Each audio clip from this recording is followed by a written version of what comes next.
We are a cultivation through to consumption lifestyle brand for the cannabis industry. Of course, the crown jewel in our product line is the Armoire home grow system. So now with Green Goddess Supply, we can take you everywhere from growing it in the Armoire right through to storing it, consuming it, rolling it, storing it, you name it, A to Z. Our goal is to enable everybody and anybody anywhere to be able to produce their own organic flower quickly, easily, discreetly, and inexpensively.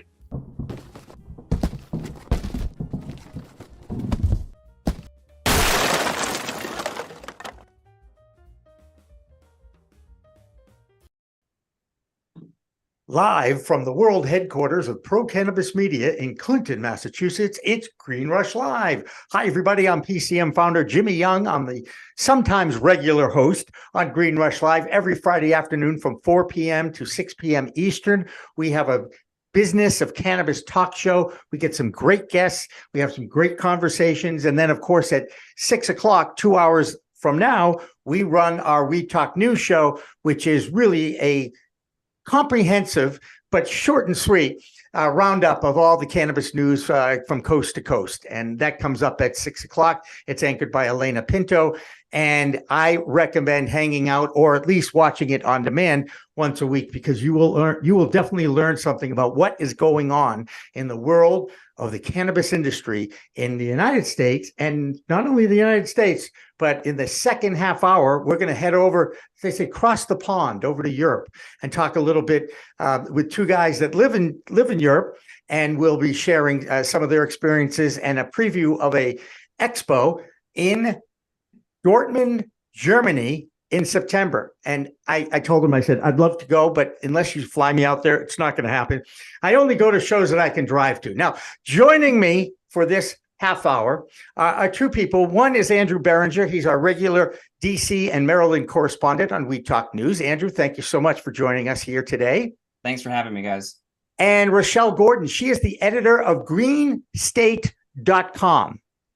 Rachelle has been a writer of cannabis for many years and has written for many of the big publications or digital platforms, however you look at Cannabis Now and High Times and Skunk. There was a few others, but Rachelle Gordon, thank you so much for joining us. Tell us what's going on with Green State and how you ended up with them.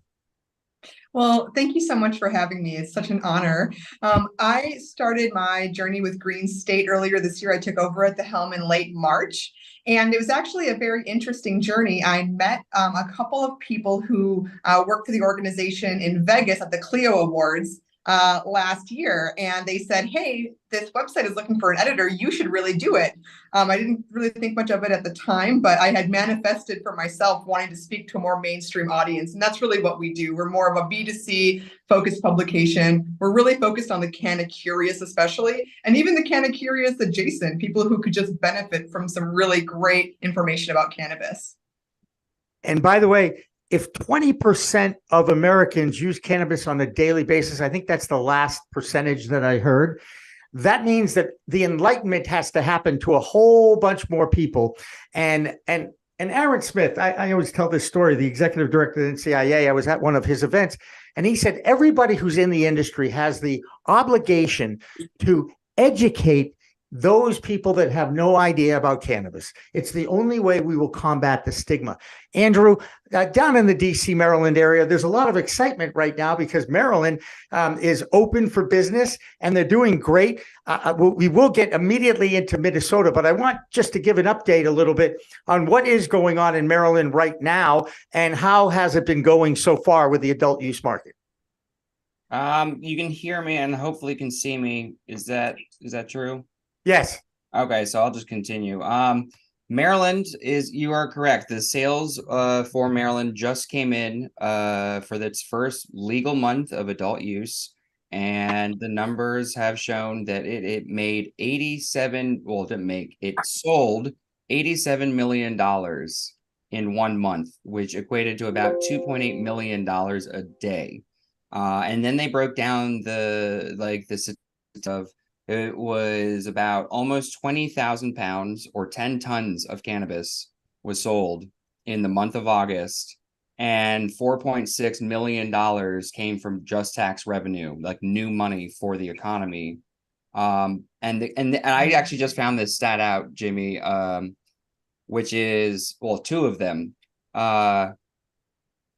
This last election, the midterms, there were 5 states on the ballot that had cannabis on the ballot to pass for adult use. Maryland was one of them. Missouri was another, and North Dakota, South Dakota, and another one. Missouri and Maryland were the only 2 that passed. Well, actually, I think one of the Dakotas passed, and then the governor nixed it. I think it's South Dakota. Rachelle, am I right? Something like that. Yeah, it was. Okay. Yeah, All right. So, but look, if you look at Missouri and Maryland, they both have the same exact population, 6.1 million people, and voter initiative pushed through. They both. You want to guess what Missouri got on their first month of sales? $91 million in sales. Yeah, we have a very popular Missouri cannabis report by Brandon Jones. He's a great guy. And then full circle with passing of Minnesota. Thank you, Minnesota. Now officially more than 50% of the U.S. population lives in a state that is a legal cannabis state. That is amazing. So Awesome. On behalf of the state of Minnesota, which is where Rachelle is, first of all, congratulations. And I got to tell you, Andrew, it was great. You made perfect sense. I heard you perfectly, and you never had to move your lips. It was outstanding how that happened. I've been practicing all night, actually, on that. So. You've got a future in ventriloquism. All right, let's talk about Minnesota. Rachelle, you wrote a great article this week that I immediately jumped on and read every single word of it.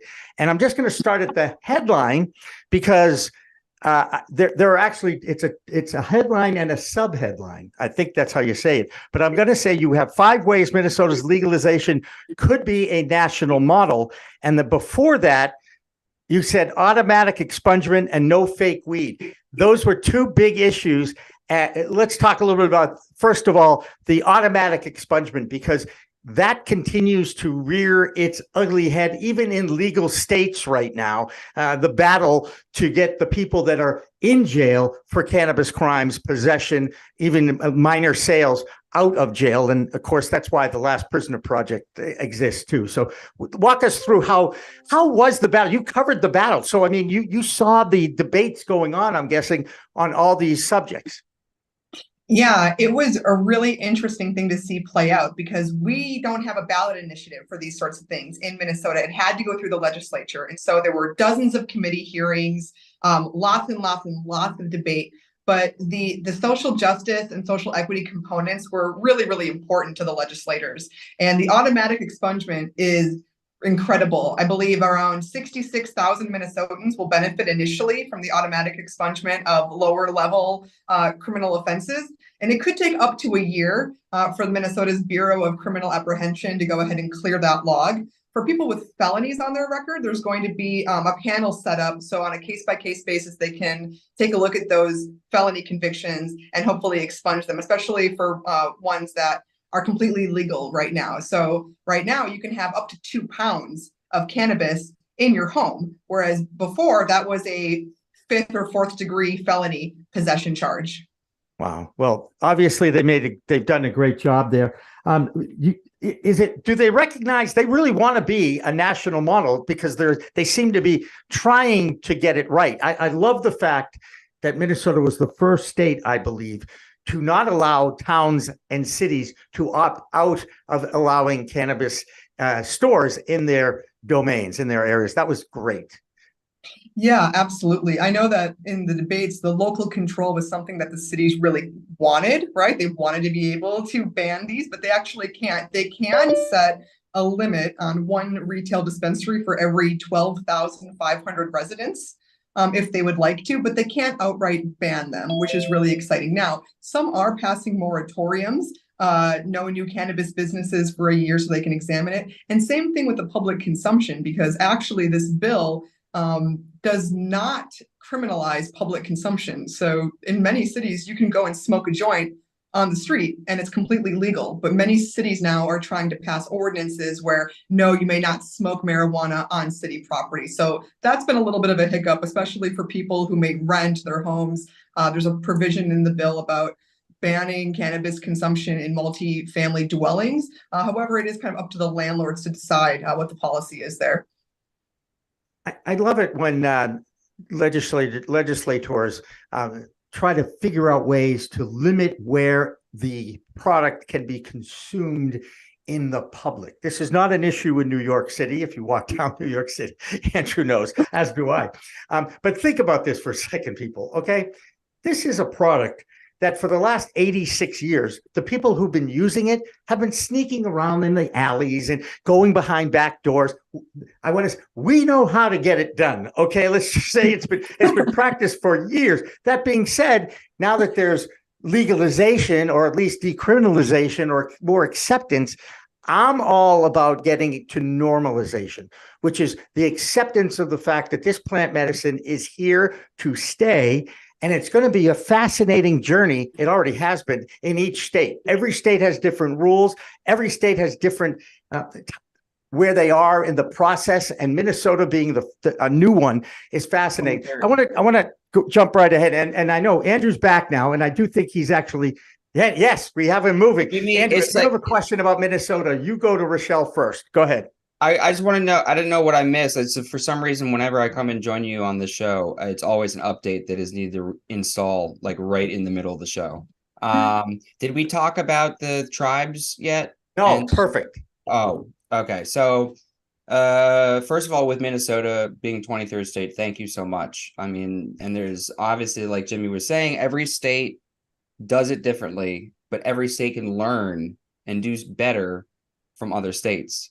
And you look at Minnesota, and yeah, we legalize cannabis. You guys legalize cannabis, but I believe, just correct me, Rachelle, if I'm wrong, but the licenses don't go out for adult use dispensaries and companies for like another year plus, right? Correct. And yeah, and so for then the ability for Native American tribes in that state to be like, you know what? We're going to start selling legal cannabis because we can way earlier than what they've already set up is just, I mean, I don't have words of how amazing that really is, because like I said, I don't have words, and I'm very, very seldomly at a loss of words. It's just absolutely amazing. Yeah, it's really, really cool to see. And I know that our Governor Walz was really adamant in the lobbying process that we are going to give Indigenous tribes a head start on this industry. And one thing that has been made really, really clear in the whole debate, the passing of this bill, is that we want to be Minnesota first, right? We want to protect craft. We want to keep it in the state and support our communities. Now, 2 Native American tribes have already started selling cannabis. On day one, we had Red Lake Nation. They had a native care dispensary on their tribal land, and non-tribal members are able to come and purchase cannabis there. People stood in line for hours. They actually had to close early because they were so overwhelmed with demand. And then 2 days later, White Earth Nation also opened their first dispensary. And actually, the tribes are working together to see if they can make a deal with the state to also open some native-run dispensaries outside of the reservation, which could be very, very interesting. Yeah, very interesting and set up for legal lawsuits and all that neat stuff too. But I'm all for that, by the way. And isn't it? It's very interesting. I think we all are comfortable talking about the role that race has played in cannabis in history here. That Black people or people of color, whether they be from brown or black, is what they like to say now, and I'm all for that. But the indigenous people were here first, right? The Native Americans were here first, and the old white man comes over to this country, and we hang out with them. We pass the peace pipe around, have a great Thanksgiving meal with them, and then we decide to slaughter them, put them in cages, and treat them like crap. Okay, because that's how the United States of America has treated the people that were here first.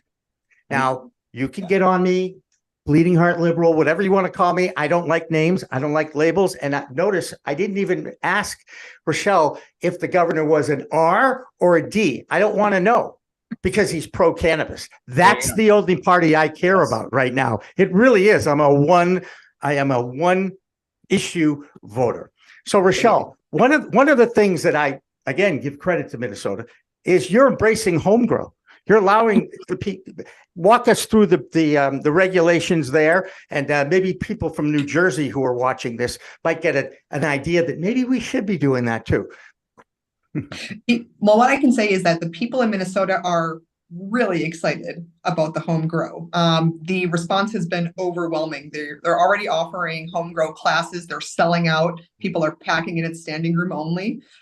So at this point, you can have up to 8 plants in your home, 4 of which can be flowering at any given time. If you want to grow outside, you do have to have a locked structure, so a greenhouse with a padlock on it, if anything, to make sure that we can deter any sort of crime. It's not necessarily about the smell or if the neighbors see the plant, it's just making sure that the plant doesn't get into the wrong hands, period. People are already selling seeds. They're very, very excited about that. Now, there was some confusion about the sale of clones. It's my understanding, based on the regulation and the lawmakers that I've spoken with, that the sales of clones are illegal. You may have heard that yesterday, I believe, a store in Faribault, Minnesota, had a raid. They were selling plants in the parking lot of a smoke shop, and the police came and they confiscated the plants. And so there's definitely been some confusion about, can we sell clones? Can we not? It's my understanding that that's not legal. You need to start from seed. There you go. And Andrew, one of the most interesting developments that I've learned is seeds are genetics, right? Yep. Genetics. They call them genetics. And as soon as I heard that word, I knew it was a science term, and I went right over my head. And I have a black thumb. I'm not allowed to grow anything because I think I'll just kill it, which I don't want that responsibility for a living thing. Andrew, is Maryland home grow happy or not? Okay, so Jimmy, that's a loaded question. I appreciate asking that. And Rachelle, the information you have on home grow, 8 plants, that's absolutely amazing. And here in Maryland, when the policy was being rolled out, one of my biggest things I was fighting for, that I submitted amendments for in our own legislation and policy, was a specific license for like a nursery license. So a company could open up and have a storefront with clones, seeds, everything in between. And the reason is behind that is that it's still illegal even to transport cannabis seeds across state lines, unfortunately, if it has a certain THC percentage in it. It is true. It's crazy. And yet, how are they going to enforce that? Jimmy, that's a whole different conversation. It's just not worth it to me. It's like, really, how much time are we going to spend on that one, right? They call it actually immaculate conception. They pulled it from the Bible of just like, it just showed up and we're just going to let it happen. But Maryland, back to Maryland, when the bill was getting ready, there was a lot of fight for obvious home grow because obvious reasons. But the legislators were like this close to not including home grow, which is just absolutely ridiculous. And finally, the bill, when it was done, allowed 2 plants a person, 4 max if there's 2 people in it. And people were very upset. And I had to explain to them, you know what? 2 is a better number than 0. Because if you have 0, that's a lot harder to change than 2. You can ask New Jersey. Yeah. They're still working on it, right? I mean, even New York has home grow. I mean, it's not, and I do enjoy that the New York policy includes, it's not a plant limit, it's a weight limit. You're allowed to grow up to 5 pounds of cannabis plant, but they don't tell you if they come and look at it, that includes the pots, that includes the soil, that includes the water. So, but I mean, hey, I don't know how to equate 5 pounds of plants, but also you can do that anywhere in New York, like anywhere. That's amazing. And yet New York's a mess. Okay, let's just leave it at that. Yeah, once again, that's a whole different conversation. New York is a complete mess. They too thought they had it right, by the way. I remember going forward, I think it was Senator Schumer, we got it right. I'm like, I don't know about that. On paper, it sounded really good. Right. It looked good, it sounded good, and then they rolled it out, and it was just not done well. And that's what other states need to look at, really. Another thing that I'm going to give Minnesota credit for, the above board gifting clause that's in here, right? I can gift Rachelle 2 ounces of cannabis, up to 2 ounces, right? And that it's a gift. Now, they did outlaw the workaround that many of these new states have. They call it a gray area, where you buy a t-shirt for like $50, and then you get a gift of a half an ounce. That's DC. That's DC. DC is not technically legal. It's gray, exactly like that. Yep. Aren't we proud of our nation's No, I'm not. Let's not go there. I do not want to talk about politics. It just gets me riled up, and half the people hate me. So I don't want that. Okay. It doesn't matter which half, by the way. Cash or tray may not be exchanged, unlike in DC. So that's good. What missed, Rachelle, in Minnesota? What did they want and they didn't get?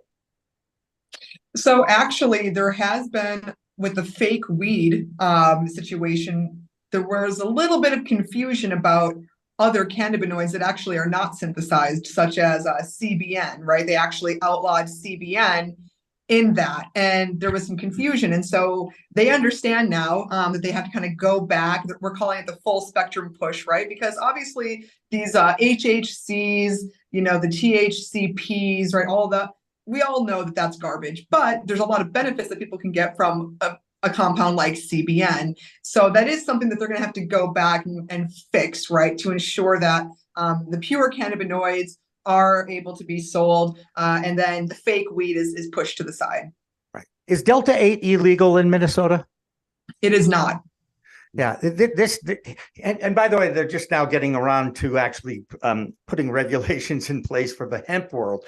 And then they want to limit the THC percentage in hemp. And I'm like, wait a second, the definition of hemp has a limit of THC to it. So I really get frustrated when you see the people that make up the rules have no clue on what the rules will do. I mean, I'm sure they're going through the motions, but did they do any of the research? There's so many studies and research out there now about the impacts of the different cannabinoids. And, you mentioned CBN. By the way, I take CBN every single night so I can sleep through the night. And everybody, well, what's CBN? I've heard of CBD. And I'm like, man, the public needs to be educated. How frustrating is it for us in the community and in the media world, talking to people, that you can't create a public service announcement and get it played on a traditional television or radio station? By the way, they're available here. If you'd like to send us one, we'll run them. Before you answer, Andrew, go ahead. If you have a political party through the FEC created for the cannabis people, like I did with the United Empowerment Party, you can actually do PSAs that are not against the law. I just wanted to put that out there. Okay, cool. By the way, humans are great at looking at the law and then finding a little loophole. I love loopholes. Right? And it's a workaround. And that's the beauty. I love the fact that Minnesota is a new state with all these great new policies. Because I want to see when the novelty wears off, because that's why you've got lines around the corner at the different reservations. What happens when 2, 3, 4, 40, 50, 60 dispensaries open up in the state? Then it's a retail game. Then it is normal. Then there is competition, if you will, amongst stores and what have you. So that's going to be interesting unto itself. What would you like to see happen next in Minnesota? By the way, private parties are okay? Yes. We can do that. We have like the on-site consumption. You can do that. Like, that's great. We have the event licenses that'll be coming out. I guess what I'm looking forward to is just seeing how the regulations and the licensing, the applications roll out. It will be scored application. And I know that there's going to be a big emphasis on social equity. So I'm very interested in seeing what those will actually look like, as well as the rollout of, I think some media outlets are calling them reparations, if you will.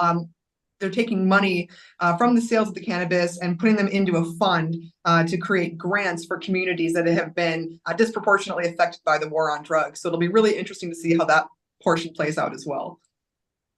I'm going to read you a chat because it pertains to what we were talking about the total weight. We have a caller. I told you I'm an old school guy. A caller on line 4. Yeah. Caller on line 4. My old world. The guy, I'm trying to see what his name is. I can't, but it's basically 1 gallon of water weighs 1.1 pounds.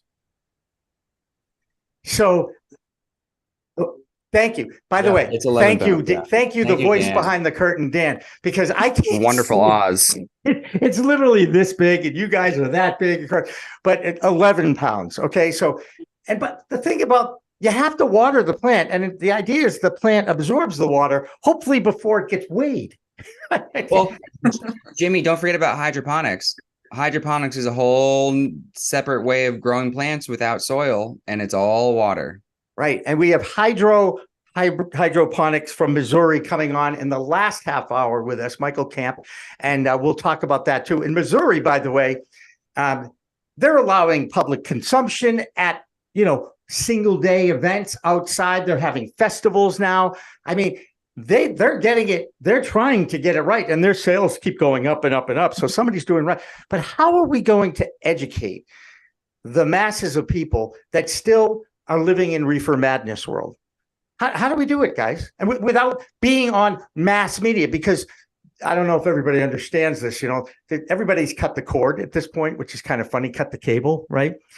And over-the-air television, over-the-air radio still exists, but nobody uses it.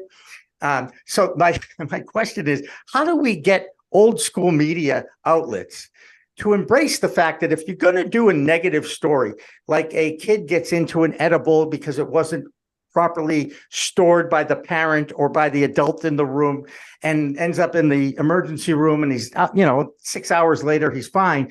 But we don't want that.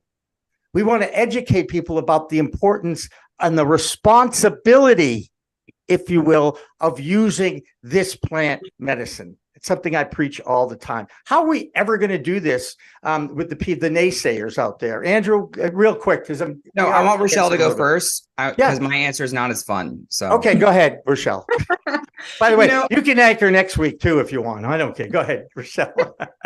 So, that's where I think outlets like mine come into play, right? And we actually syndicate a lot of our content on more mainstream newspapers. And so hopefully people can see there is a counterbalance, because clearly there is still prohibitionist policies and ideas out there that are being run in the mass media. I can't stand it when I see those stories about the edibles sickening people. It's awful. But hopefully more good stories can continue to come out. And I think the word of mouth is also important. Like when I first got into this space many years ago, people in my extended family thought I was nuts. They were like, you're obsessed with marijuana. You're never going to amount to anything. Marijuana is bad, right?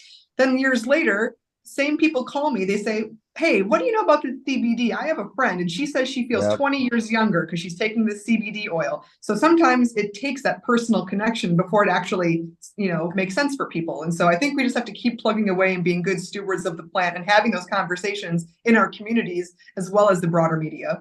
Right. And I really, this sounds horrible, I know, but there's one party in particular that is adamant about it being a prohibitionist. And as much as I hate saying this, if one of their children, relatives, grandchild comes down with something and it's fixed, not just handled, it's fixed through the use of cannabis, don't you think they'll soften up their stance on this? Go ahead, Andrew. I'll wrap it up real quick because I know we're about to switch the window. I actually spoke with a legislator once where he told me that it was cannabis' fault because it was a gateway drug because his niece died of an overdose of opioids. Yeah, I know, right? And did she drink coffee too, by the way? Maybe. Go ahead. But to finish on the fun part of how do we get education, you mandate it in the policy where there's no other option. You force it upon it. You don't give it up to the option to choose. You mandate it. Right. And if it's mandated, it should be in school curriculums because everybody's concerned about the kids. What about the kids? What about the kids? And Rachelle, you set it up perfectly. They're going to learn from their peers. And if their peers are reflecting what their parents believe, they're going to get either misinformation or not the right information, which is why I continuously say, if you give the kids an opportunity, they'll blow you away with their maturity and their ability. Stop saying you can't do this to children. Why do you think how do they think they understand what hot is? When mommy or daddy says, don't touch that stove, it's hot. What does a child do? They touch the stove to see what heat feels like because they're curious. That is what goes on as a child. Your parents set boundaries and parameters for us. And the child's job is to push up against those boundaries and parameters to see what they can get away with or actually do, and then say, hey, I did that and nothing happened, or whatever it is. But this is the battle that we're going to be facing now moving forward, because I happen to know that in one of these cities or towns in Massachusetts, health class, the one day during the semester that the health teacher will address cannabis, it's all about the dangers, as opposed to someone in class who may have said, oh, I don't know about you guys, but my seizures have been cured because I've taken cannabis in a work. And look, oh, that's right. I forgot to point out the fact that Andrew has epilepsy, and that, and you've had it since as a kid, right, Andrew? 8 years old. It saves my life every day. And it's that's why I do what I do, is to point out to the legislators that this is a saving.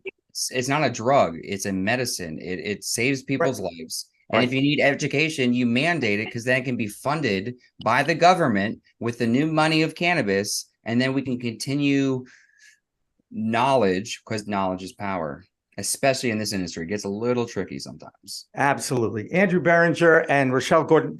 By the way, guys, you know this about me. I could talk to you for more than another hour, 2 hours. There's so many elements in this industry that we really didn't touch upon, but I do appreciate you both taking the time. Rachelle, we're going to be in touch with you because I want to figure out a way to get you to be our Minnesota correspondent. It won't be that big a deal. And when you see the quality of the work that we do on We Talk News and the voice behind the curtain Dan does, putting it all together, I think you'll be proud to talk with us about that. But no pressure on that.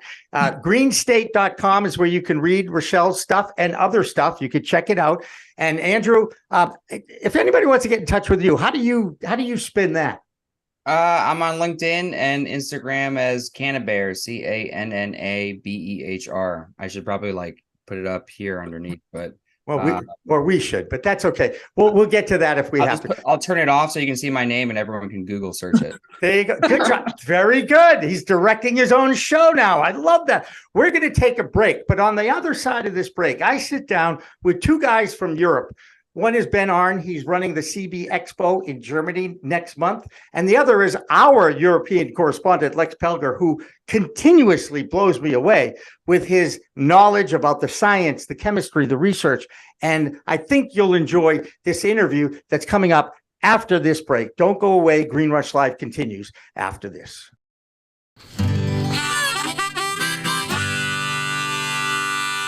Yeah, this is a tune that I wrote back in I'd forgotten.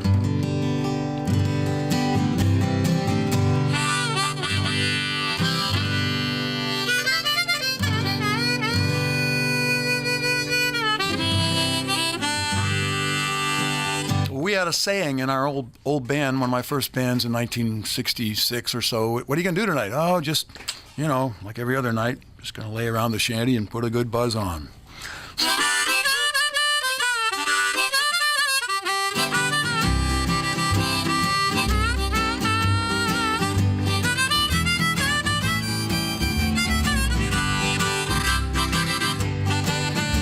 Gonna sit down in the kitchen, fix me something good to eat. Make my head a little high, make the whole day complete. Gonna lay around the shanty, oh mama, and put a good buzz on. Pass it to me, baby, pass it to me slow. Well, take time out to smile a little before you let her go. We're gonna lay around the shanty, oh mama, and put a good buzz on.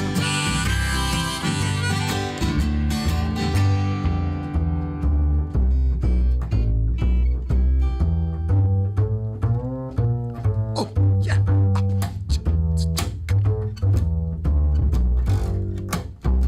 Oh, you're on something. Go ahead.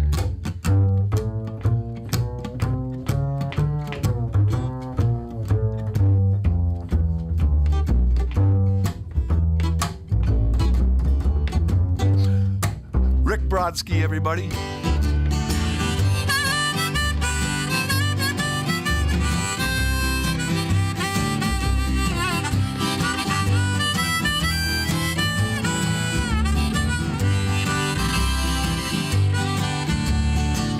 There's nothing to do and there's always room for more. Fill it, light it, shut up and close that door, baby. We're gonna lay around the shanty, mama, and put a good buzz on. Take it, okay.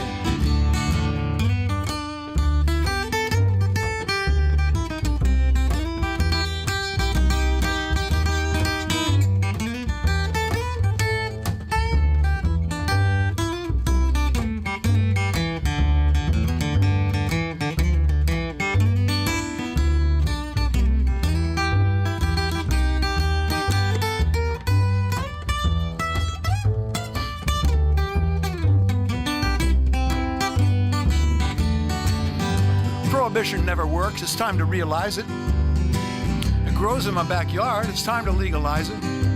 We're gonna lay around the shanty, mama, and put a good buzz on.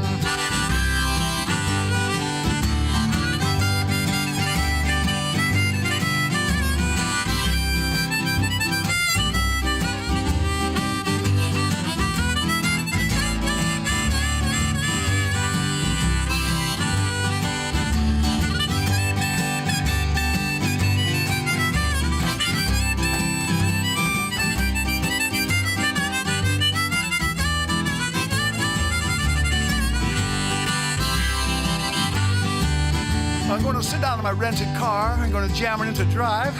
Gonna head on out and play at WSCA with Sean. I'm glad I'm alive. We're gonna lay around the shanty, mama, and put a good buzz on.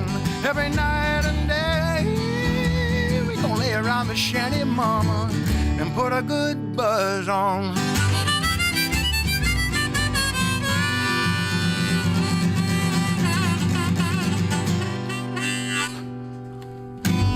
Nice. It's Friday.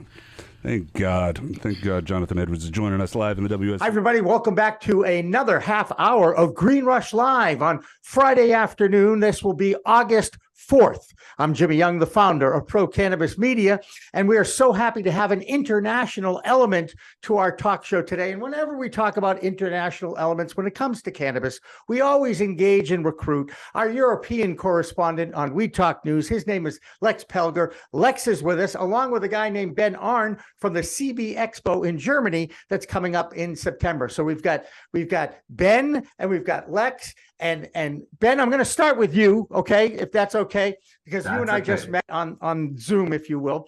Tell us about the CB Expo, and it's in Germany. And tell us what to expect if we book a flight today and get out there and, mid-September and check out your show. Hey, with pleasure. I have to start a little bit earlier than CB Expo. So my basic project is Cannatrade in Switzerland, founded 20 years ago. It's the oldest existing classic B2C hemp trade in Europe. And out of that, we founded a few years ago the CB company, focusing on B2B events, serious and professional B2B events. And we did that a few times in Switzerland. And now, as everybody knows, we all are looking to Germany. And then we found this beautiful cooperation with the Messe Dortmund in Dortmund. They are producing the Intertabak, world's largest B2B event for tobacco and vape industry. And we're partnering now up with them as a parallel event with CB Expo. And CB Expo is a mix of a big conference. So we have 3 stages to really stick deep into the topics, the relevant topics. It's a small expo part, and it's again, a big networking part, because I guess, or I feel that that's the most important thing. We are human beings. We want to work together. We have a lot to do in our industry, and it's always better when we know each other, and also probably nice when we met each other with a beer in the hand, if you like, with a joint in your hand, having a good time, having your belly filled, and then we can start to do serious business together with pleasure. That's right. I like that. I like that philosophy too. CB, I'm going to guess, stands for Cannabis Business Expo. Yes. Exactly. All right. Good. There you go. I passed English once. All right. Lex, Ben mentioned Germany. Now, you have been covering what's been going on in Germany, and as they fight for legalization, acceptance, decriminalization, as they figure out a way to get into this cannabis space a little bit more, let's say, more committed into it, right? Create the market. But there's been a few snags over the last few months in the German legislature. Can you give us an update on what's going on in Germany right now? Yeah, it really depends on your angle of how you're approaching cannabis and how you see the German market going. The big corporations are really disappointed because it's pulling back from a legalized market with a lot of regulations that these companies can enter. And it looked like it's moving more towards a cannabis social club kind of approach. And so, there's going to be more decriminalization, people not going to jail for it, which is really good, but there's going to be less of an opportunity for big businesses. And no one's still sure exactly how it's going to go. They just released a draft of what the new laws might look like, but after they were talking with the EU, they just pulled back. It didn't seem like they really wanted to have a run-in with the EU about this, despite the fact that Malta and just now Luxembourg decriminalized, and Malta's really moving towards legalized sales through a social club channel as well. I wonder if any of now there are. Well, let's rewind the clock a little bit here. Go to Amsterdam, shall we?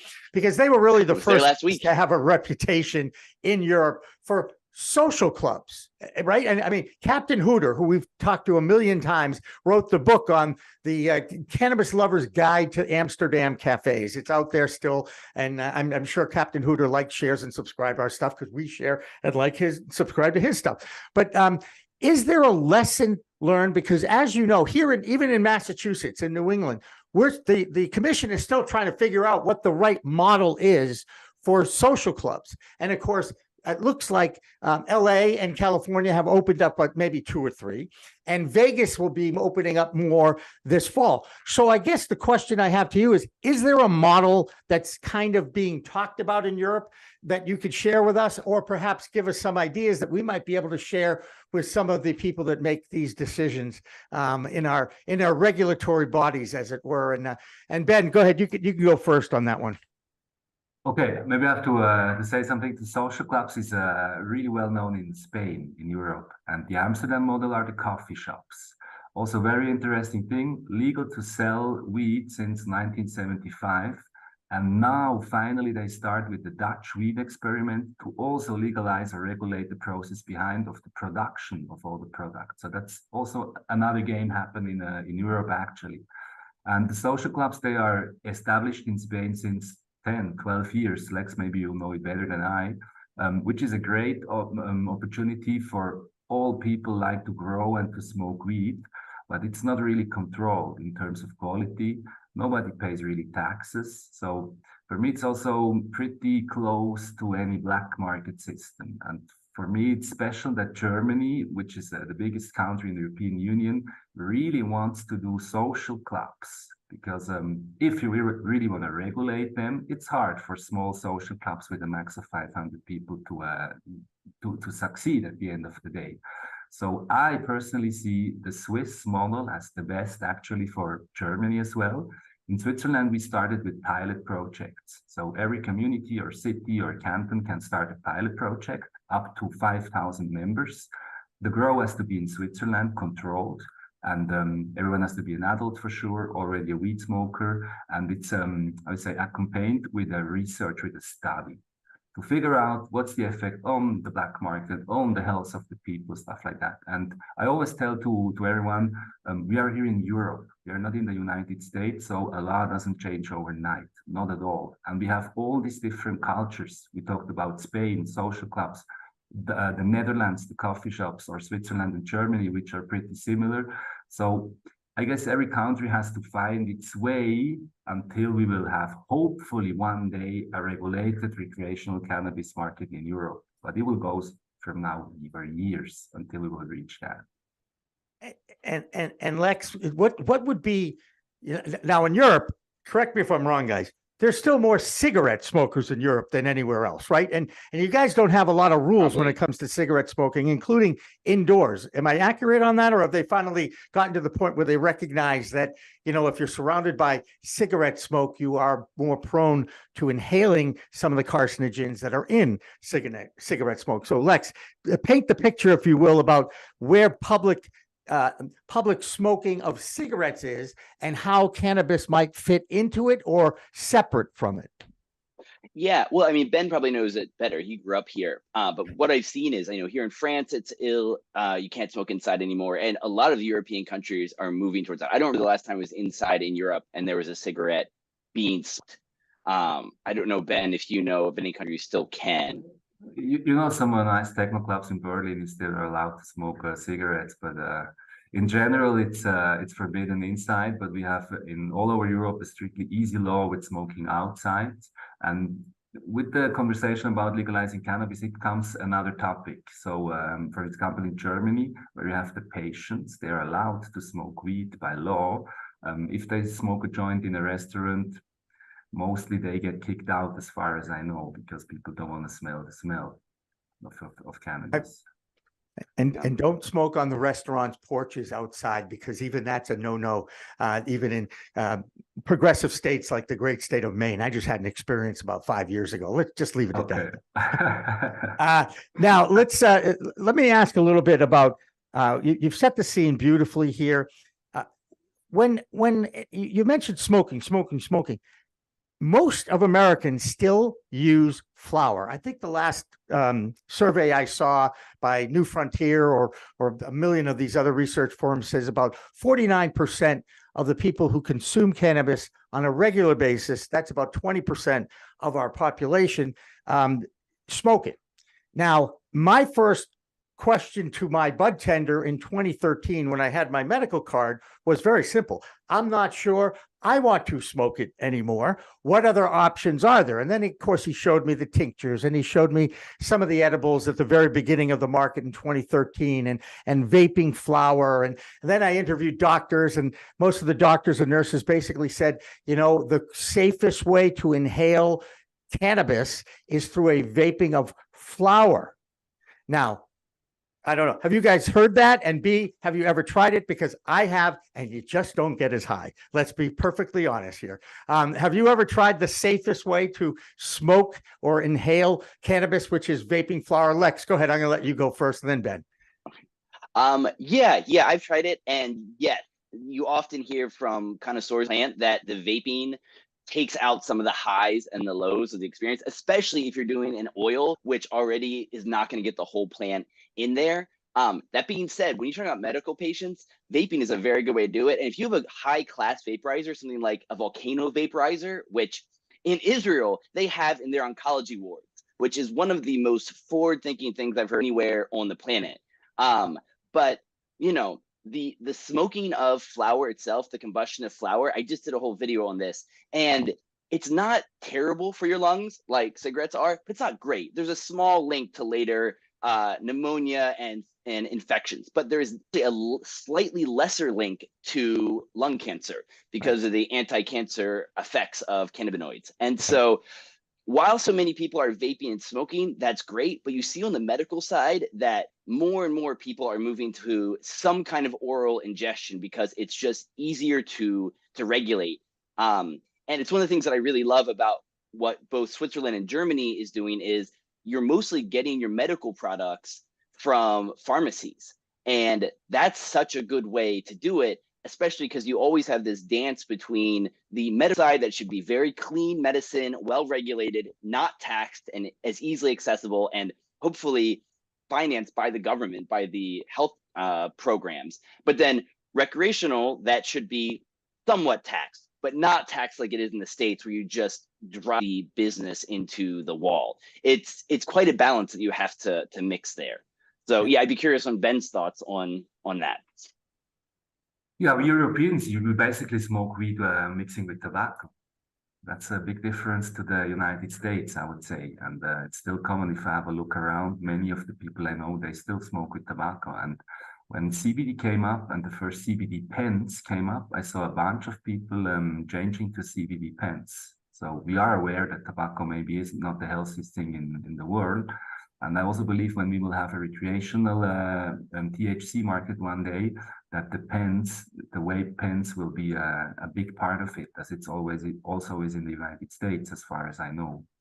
But also for me, I grew up with rolling my joint, mixing with tobacco, and I know this kind of flash. Also, I would say this mix. I'm not a physicist at all, so I just can tell you my feeling. It is what I'm used to, and whenever I smoke a joint, I mix it with tobacco.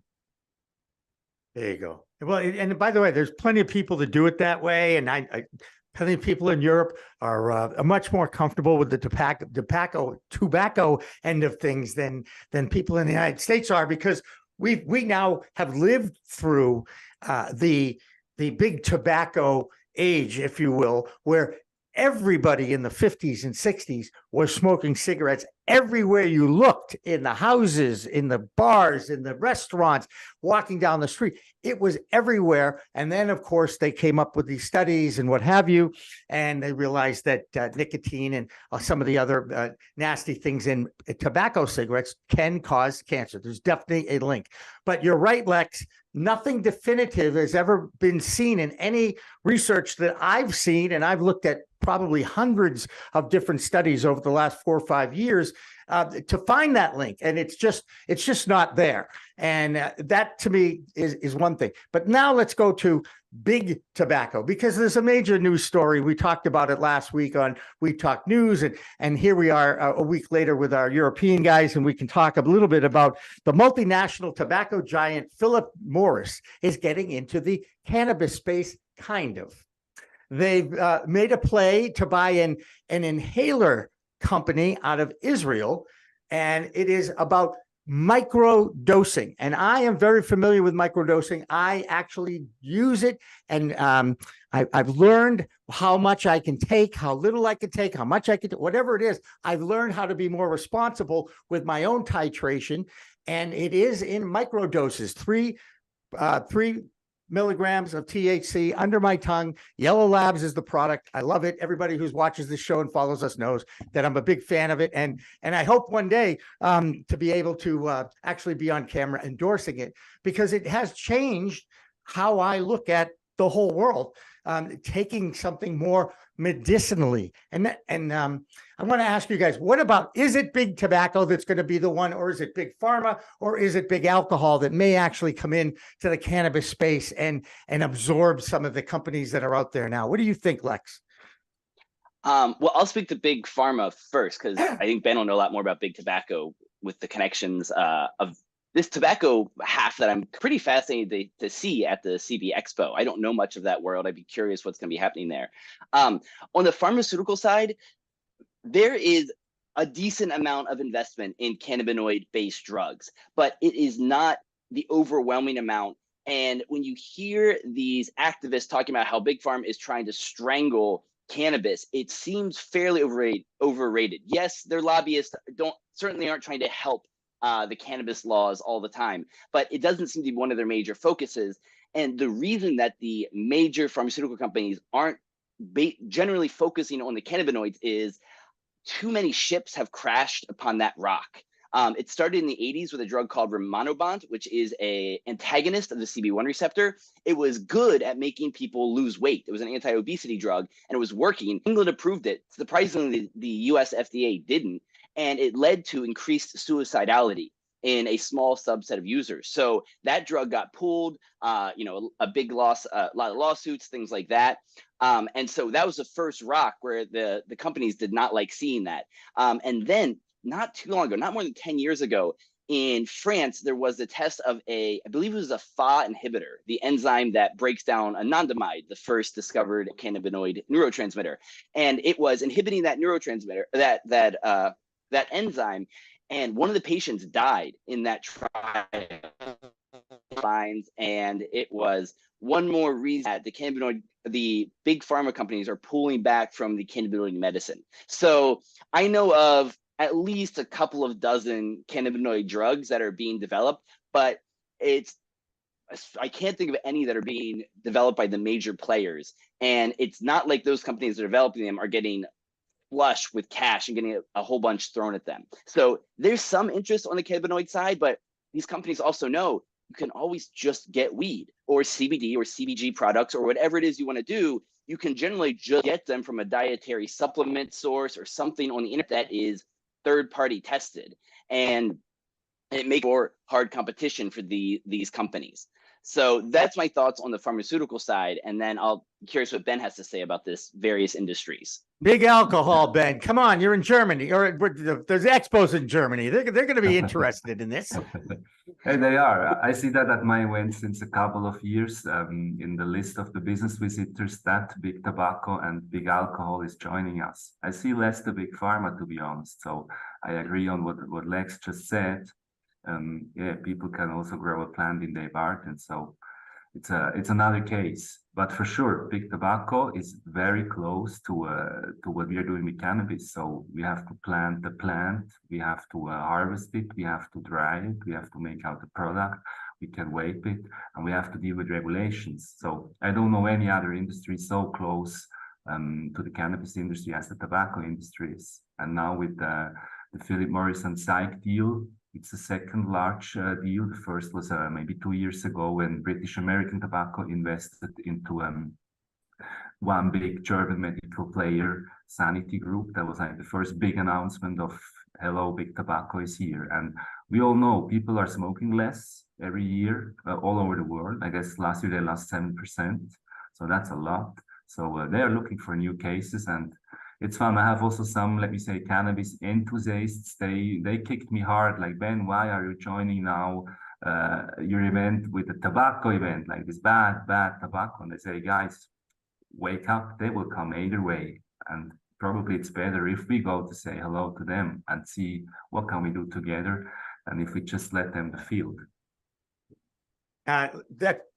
Great points, both of you guys. Lex, half the stuff you say goes right over my head, but that's okay. You explain it very well, and I appreciate that. Okay, because I was never a big science guy, but I do want to get back to the facts of that story, which is that Philip Morris bought the Israeli cannabis tech firm Psych Medical. It's a deal worth $650 million. A few things have to happen before it gets to that actual price, but that is the price that they've identified and have agreed on. And Psych's chief product is a metered dose pharmaceutical grade inhaler that allows patients to measure an exact dose of medical cannabis. And I think that is the key thing here, is that it is an exact dose of medical cannabis. This is where I think Big Pharma is going to play a major role in this space at some point, because they're not going to be able to ignore it, especially when they're able to actually mass produce it and get it so that it truly is a 3 milligram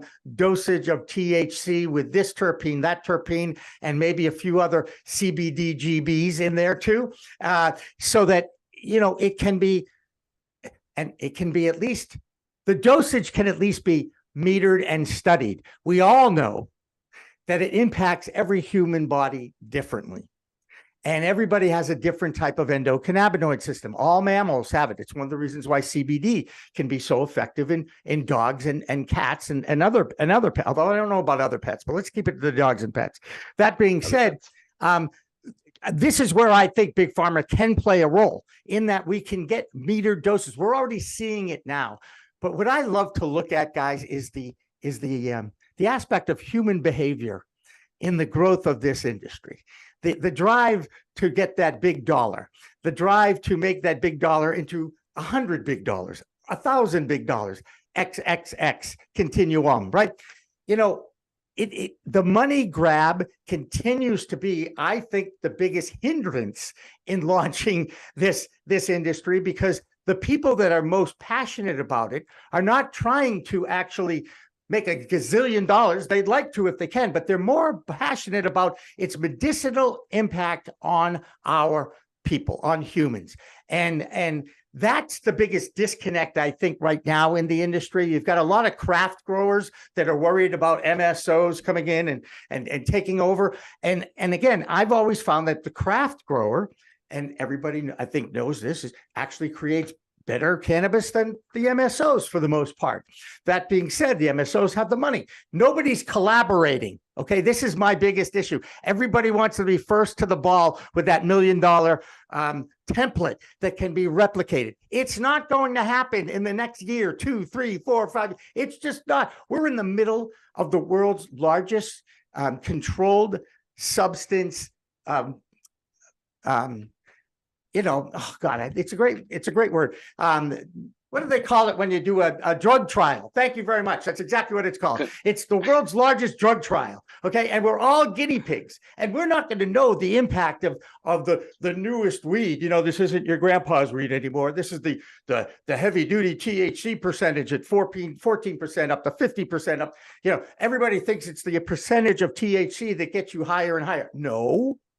It's a combination of all of those factors and your own body, which is why, Lex, if I were to pass you a joint and you were to take it, it may impact you differently than how it may impact me, or I pass it to Ben and it may impact him. This is the biggest challenge that the industry is facing. The money grab to keep it going, to keep those lobbyists funded. And then the next step, of course, is the medical community trying to figure out, okay, how can we identify the exact dosing? And there's a lot to be learned still about this plant, isn't there, Lex? Yeah. It is really tough, actually, because whenever I do videos about this, I get such a range of responses. And, you know, I've spent my life studying drugs in general. Cannabis was the latest one. But what is so striking about cannabis and made me want to do my first book about that was, with psychedelics, with alcohol, with most of the major psychoactives we take for fun, you have a general idea of what's going to happen to you.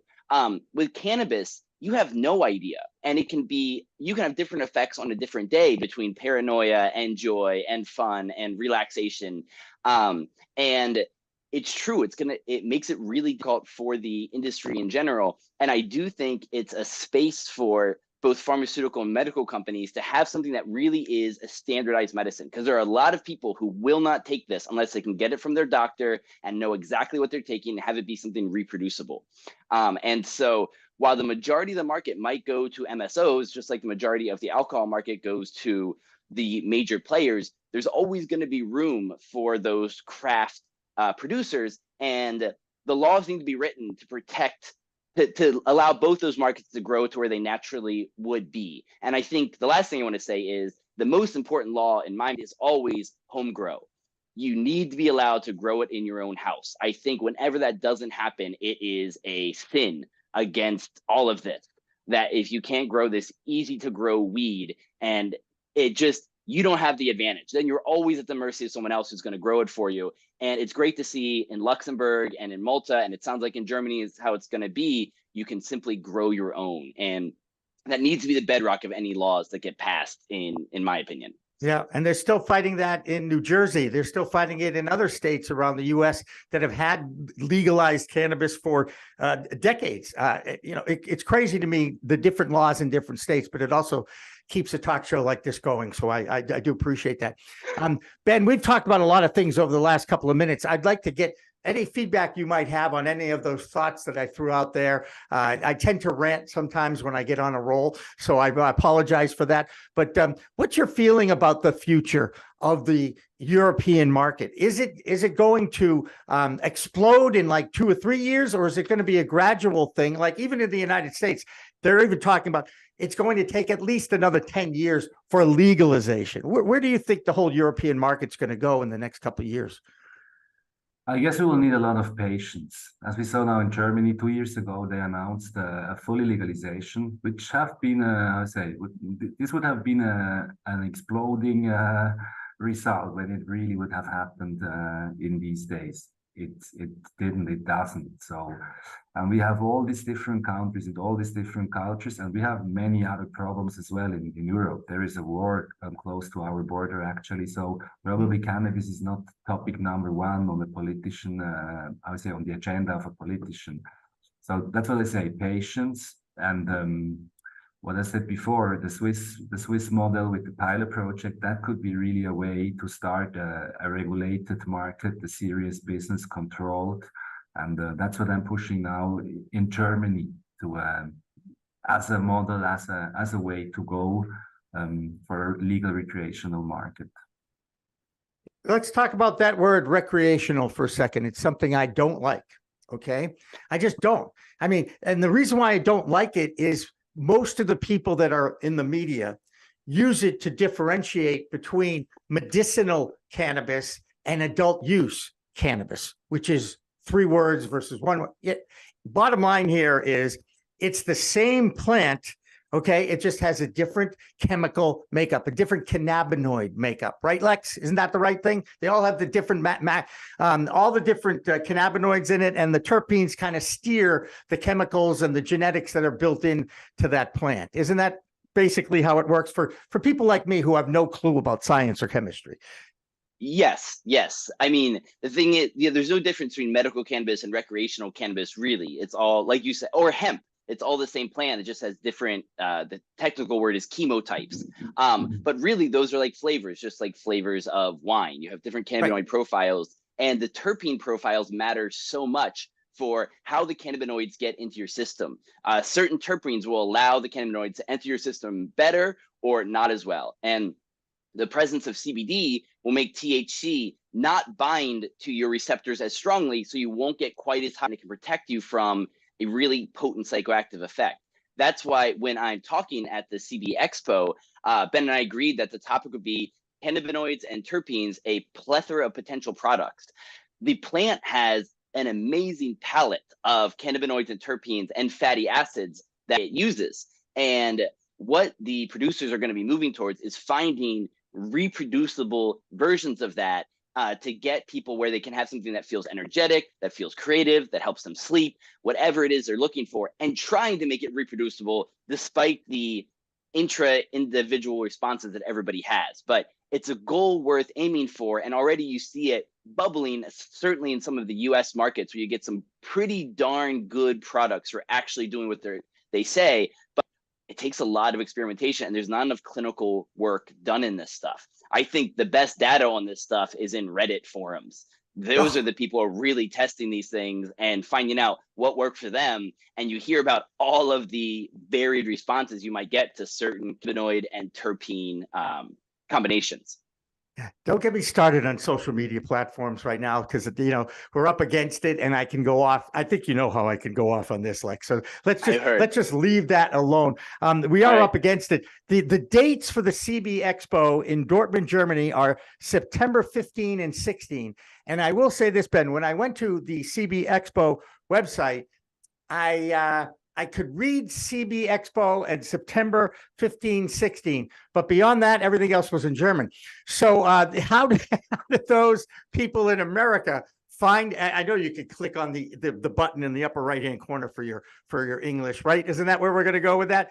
But I didn't do that. But I just found it interesting that, oh, look, this will tell me everything I need to know. And it was all in German. And I'm like, okay, I'm not going to mess with this right now. Anyway, how do people find out about where, and if they would like to, where can they get tickets, or they go online? Is there going to be anything virtual that people that aren't going to be there are going to be able to take advantage of and check out? Yeah, first of all information is available on cb-expo.com, and also in English and in French. So it just changed on the right side of your computer. Mais oui, you changed the language. The program will be published on August 7th. So still a few days to go until there. And you asked for a hybrid or for a virtual attendance. I really believe in the importance of people see each other. So that's we don't, as I offer a real hybrid ticket. You can buy one, and then you have over the event app access to all the other attendees. And we will record the talks and then spread them as podcasts. So you have the chance to listen to if you're not able to come. But I always recommend the people to join. We're human beings. When we met each other, I mean, it's nice to meet you guys here on Zoom. But Jimmy, to be honest with you, I guess you would have even more fun if we would sit now next to each other. And that's why people come to CB Expo.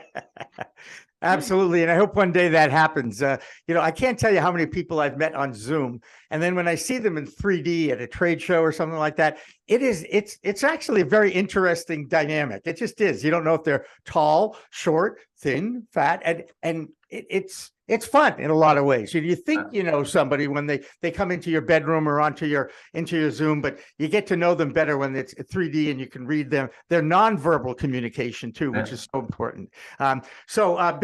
Ben Arn and Lex Pelger, thank you guys so much for joining us here on Green Rush Live on this Friday. And I really do appreciate, Lex, your perspective on our We Talk News show. I've always felt that it was a great segment to have, and now you are taking it to a whole new level. And I think there's actually a way for us at some point to talk about expanding your role and perhaps taking some of your stuff and building it into your own show and giving you access to our full network, because I really do. I have been impressed with your work and your knowledge. I really have enjoyed having you on our team. Great. Thanks so much. All right. And thanks, Ben, for the opportunity. Looking forward to it. Okay, you bet, guys. Hey, that'll do it for this half hour of Green Rush Live. We're going to take a quick break and come back on the other side. Don't go away.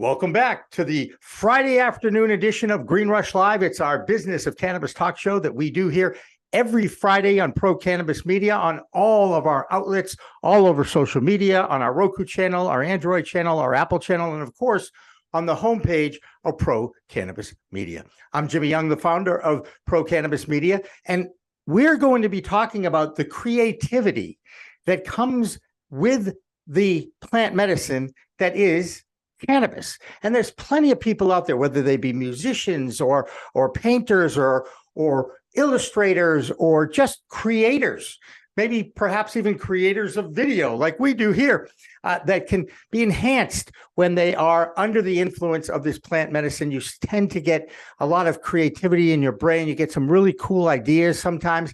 And joining me is Greg Burbank, and I love the name of the company, sunshinejoy.com, Greg.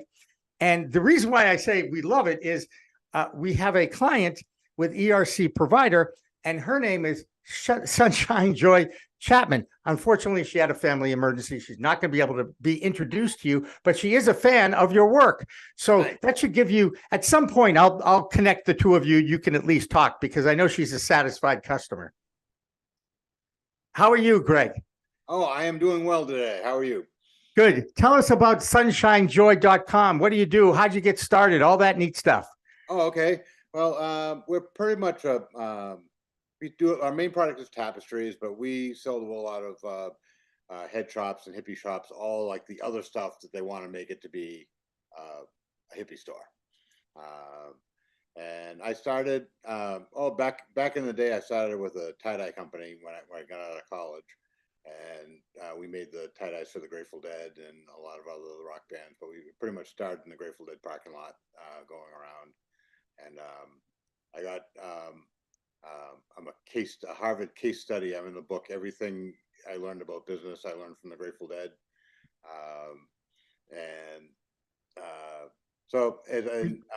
So I started my own company around 2000. And then in 2002, we branded it as Sunshine Joy. And I saw you have the TM on it. You have the trademark on Sunshine Joy, right? Yes, for clothing and tapestries and all the type of Right. stuff we do. Yeah. Yeah, the coincidence was way beyond what I expected, but I do think ultimately we'll get the sunshinejoy.com together with Sunshine Joy Chapman, and you guys can chit chat. One of the things that I picked up on when you and I talked for the first time, in fact, you've already kind of referred to it, the word hippie. Okay, now hippie to me is a product of the 1960s and the social culture revolution that was going on at that time. How do you define hippie, and what impact has that era had on your creativity? Well, I view hippies the same way, and in that culture of it, the tie dye, the wearing of it, it's actually more like 70s. That in my mind, it's like. Because if you watch like a lot of like more deadhead than hippie, but we have the bags. Like the hippie comes from the hip bag, and Yep. so we have a lot of those. We do tie dye, we do Grateful Dead, Pink Floyd, a lot of psychedelic type art that would be good for your Zen room or your that type of thing. When besides, perhaps partaking and having a little sesh for yourself, what other influences do you have? How do you come up with the creativity that ends up being either tapestries or other works of art? I try to live a creative life and do a variety of different things and find my muse in different ways. My main like visionary thing is photography and digital editing, but there's not too much of that in the Sunshine Joy line. But it's good for my brain. Recently, we've done some rolling trays and things like that we're able to use my art. But I have an artist Monica G. Scott B. that I got when I was in Amsterdam, going through the world's largest tulip exposition, and I just got so enthralled with the beauty of the flowers that I was going around to every flower because it was judged the best flower in the world. So I figured I would take a photograph, and I took like 4 photographs of each flower, like methodically went through the whole exposition all day. Because I've been to Amsterdam many times, and every time we go there, I've wanted to ride my bicycle through the tulip fields. I just wanted to have a bicycle day in the tulip fields, which I didn't know, or down at the dunes by the beach too, right? So my friend Harry said, I want to go to Amsterdam and I want to go with you. And I'm like, okay, we'll do it under one condition. We ride bicycles in the tulip fields. And he's like, okay, well, I have a condition too. I want to go to this tulip festival. And it turned out they were both in the same place, like an hour away. They take the train, and it was an hour away, and it was both the same place. So one day we did the bikes, next day we did the tulip thing, and the thing he wanted to do was way better than the bikes. And I got like, I had this little Japanese guy following me around, and he's like, "You don't mind if I steal your shots?" It's because I was sitting down on the ground and at different angles and stuff like that. Now, a lot of artists don't like it when people come around and take photos of their art because they're afraid that they will go out to whatever country they're from and license it to somebody and make money off that image, which is your image or the artist's image, as it were. Yeah, I'm all about the sharing. And in this case, it wasn't my, like I hadn't made it into a product yet. I didn't have plans to. And I would kind of, if that happened, I would be like, hey, that's the guy who was following me around. It's like, I'm glad somebody, I think ideas are one thing where the creativity comes. There's like, I'm a big fan of the muse, that there's a creativity muse out there, out in the ether. And those muses need a human to embody to be able to get their ideas out. So when you tap into that, if they give you an idea, you either have to do it or give it to somebody else. If I have an idea, it's like, I'm not gonna do it. If I stop it, then I stop getting the other ideas that I will use. So I like to share as much as possible. That's a beautiful quality of a human, I might add. That's really nice. Tell me about I have written here Ken Kesey's daughter. At some point, you must have mentioned that to me. Does that ring a bell?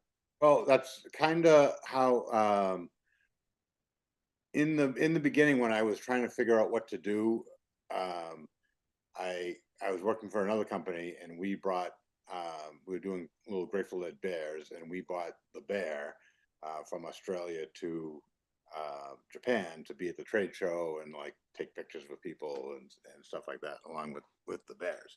So he invited us to go to he lived in the rainforest in this off the grid place way out in the middle of there. He invited us to go visit him, and when I was there, I stayed in the Sunshine Tent, which was named after Sunshine Kesey, who was the last visitor to have gone down there, allegedly.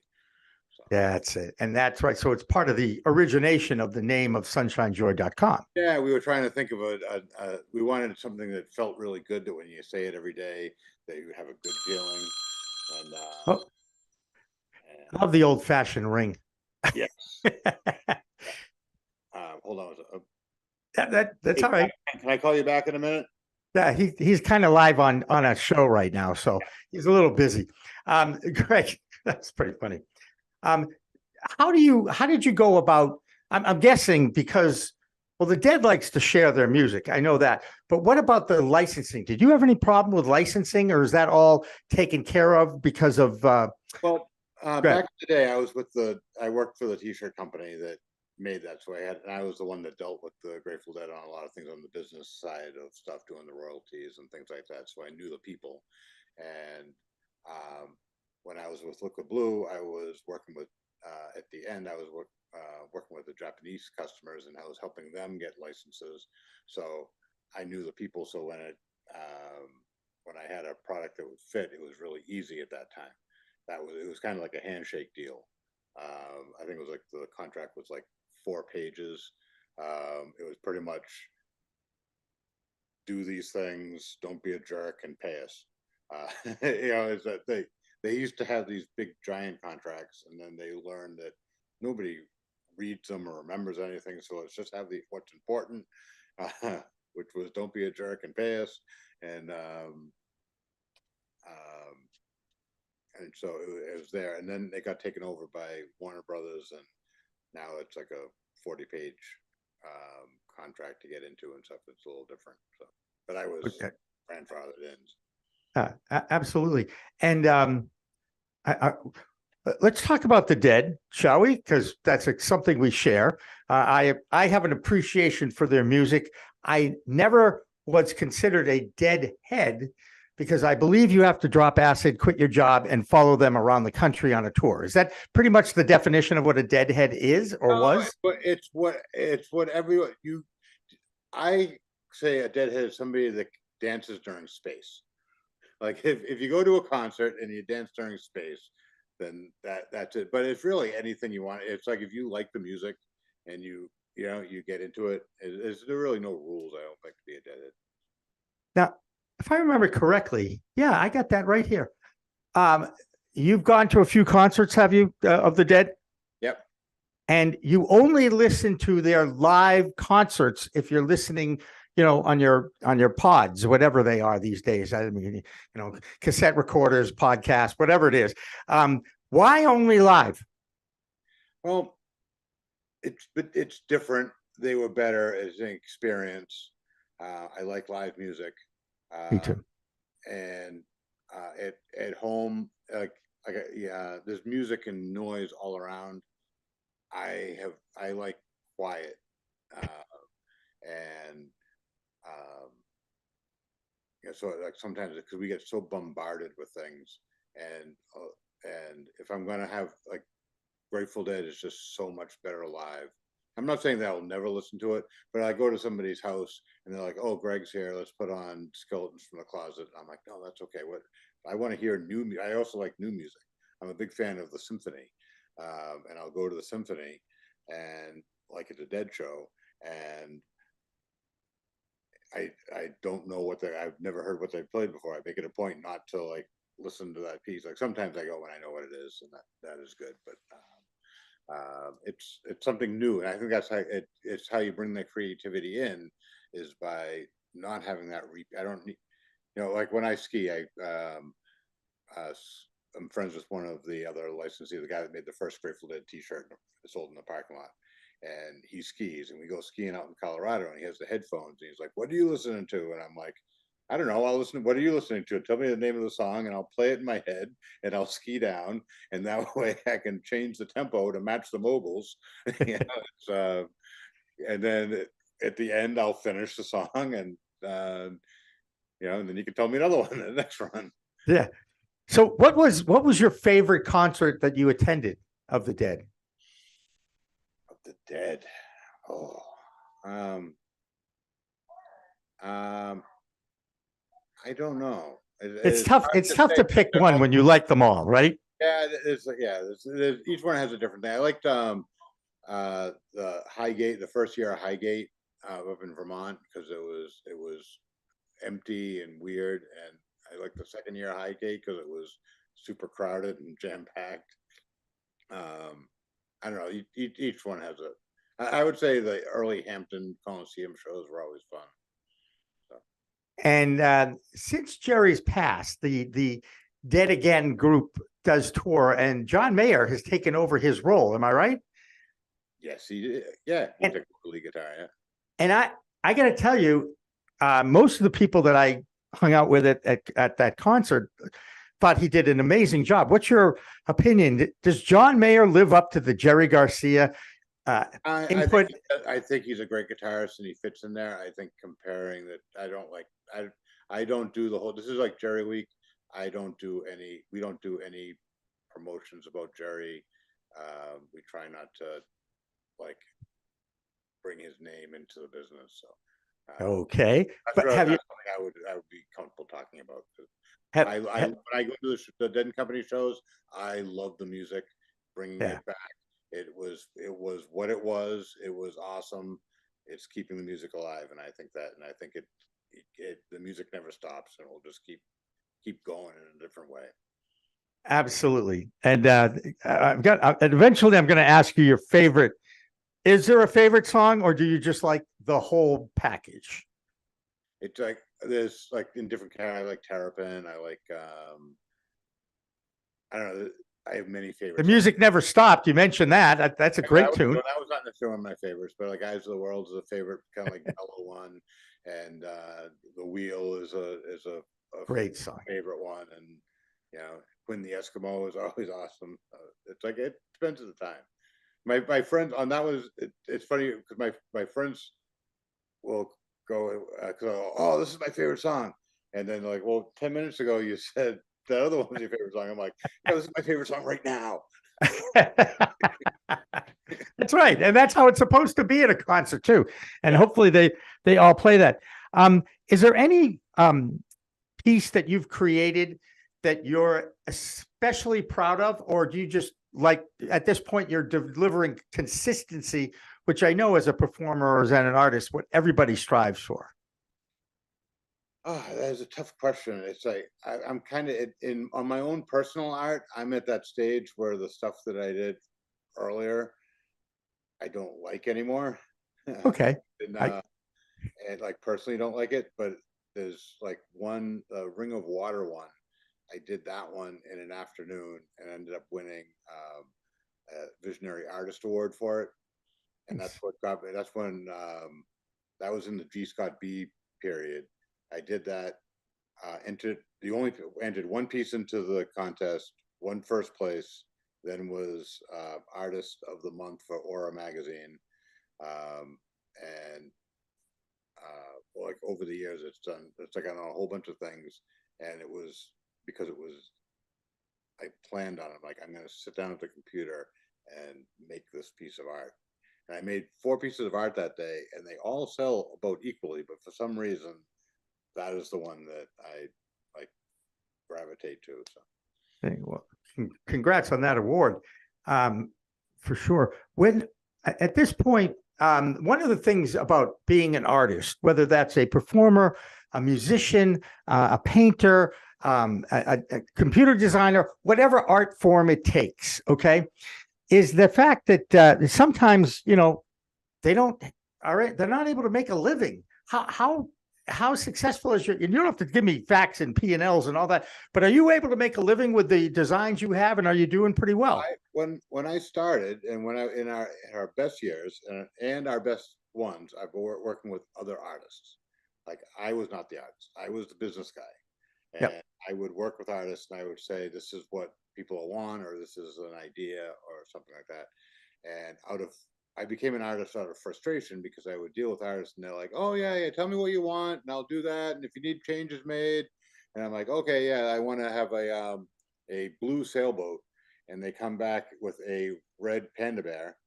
And then I'm like, oh, okay, that's completely different. And they're like, well, I'm not making any changes. I spent a lot of time on that. So that's when when you say why I was most proud, is because that was the piece that I'm like, you know, my art teacher in junior high said, anybody can be an artist, they put enough time into it. You know, given if like you spend 6 years on this piece, it will be awesome because you'll get it right. And I'm like, I'm not going to spend that much time, but I'm going to spend 8 hours at the computer making this thing and see what comes of it. So so I don't really think I became an artist out of necessity to fill in the gaps that I couldn't get other people to do.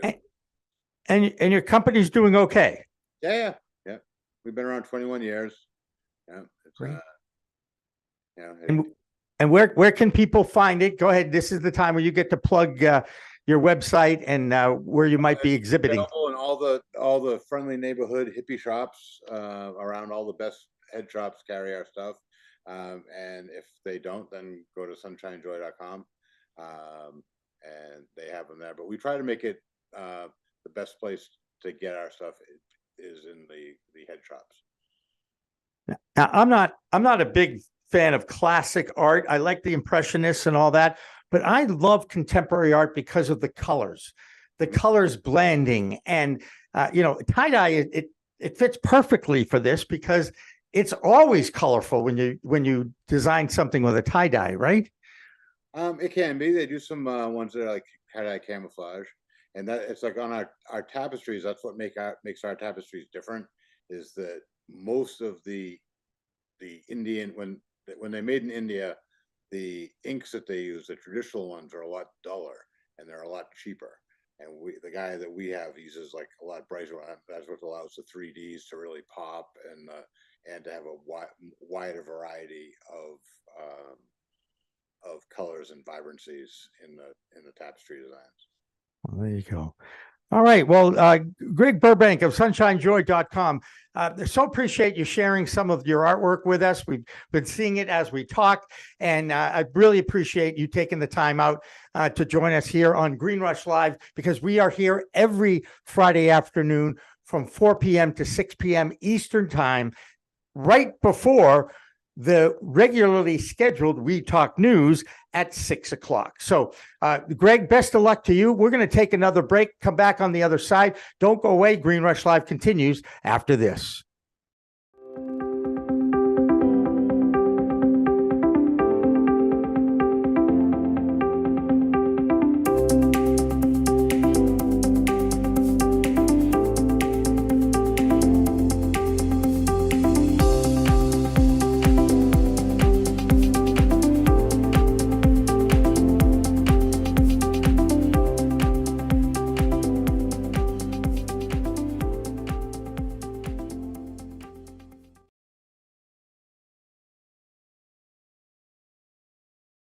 Live, Green Rush Live, cannabis business talk show that we run here every Friday afternoon on Pro Cannabis Media. I'm Jimmy Young, the founder of PCM, and we remind you again to like, share, and subscribe to all the Pro Cannabis Media content. We're only a couple of hundred people away from 12,000 subscribers on YouTube. So if you are watching us on YouTube and you haven't subscribed, please do. I want to get over that 12,000 mark, just because it's easier than saying 11,900 or 11,800. Just 12,000 would be good. And also a reminder that coming up at the top of the hour, We'll be going to Weed Talk News with Alaina Pinto. That's our regularly scheduled weekly roundup of cannabis news from coast to coast. But right now, I've got another guest joining me really live on our show, and it's Michael Kamp from Honeycomb Hydro in Missouri. Hello, Michael. Hey, Dan, how are you? Thanks for having me. I'm glad to be here. Wait a second. I'm Jimmy. There's Jimmy. And it's behind the curtain. Down at the thing. That's pretty funny, though. Cannabis here. That's pretty funny. That's pretty funny. Tell us about Honeycomb Hydro, please, and what is your role? And Missouri, by the way, seems to be getting. There should be a best new state competition of some kind. Over the first 12 months, and because I think Missouri's kicking ass. How is it going out there? You nailed it. They are kicking ass. Most progressive state. Very many things to look at it being done right, and loving every aspect of it. So I'm Honeycomb Hydro. I'm the CEO.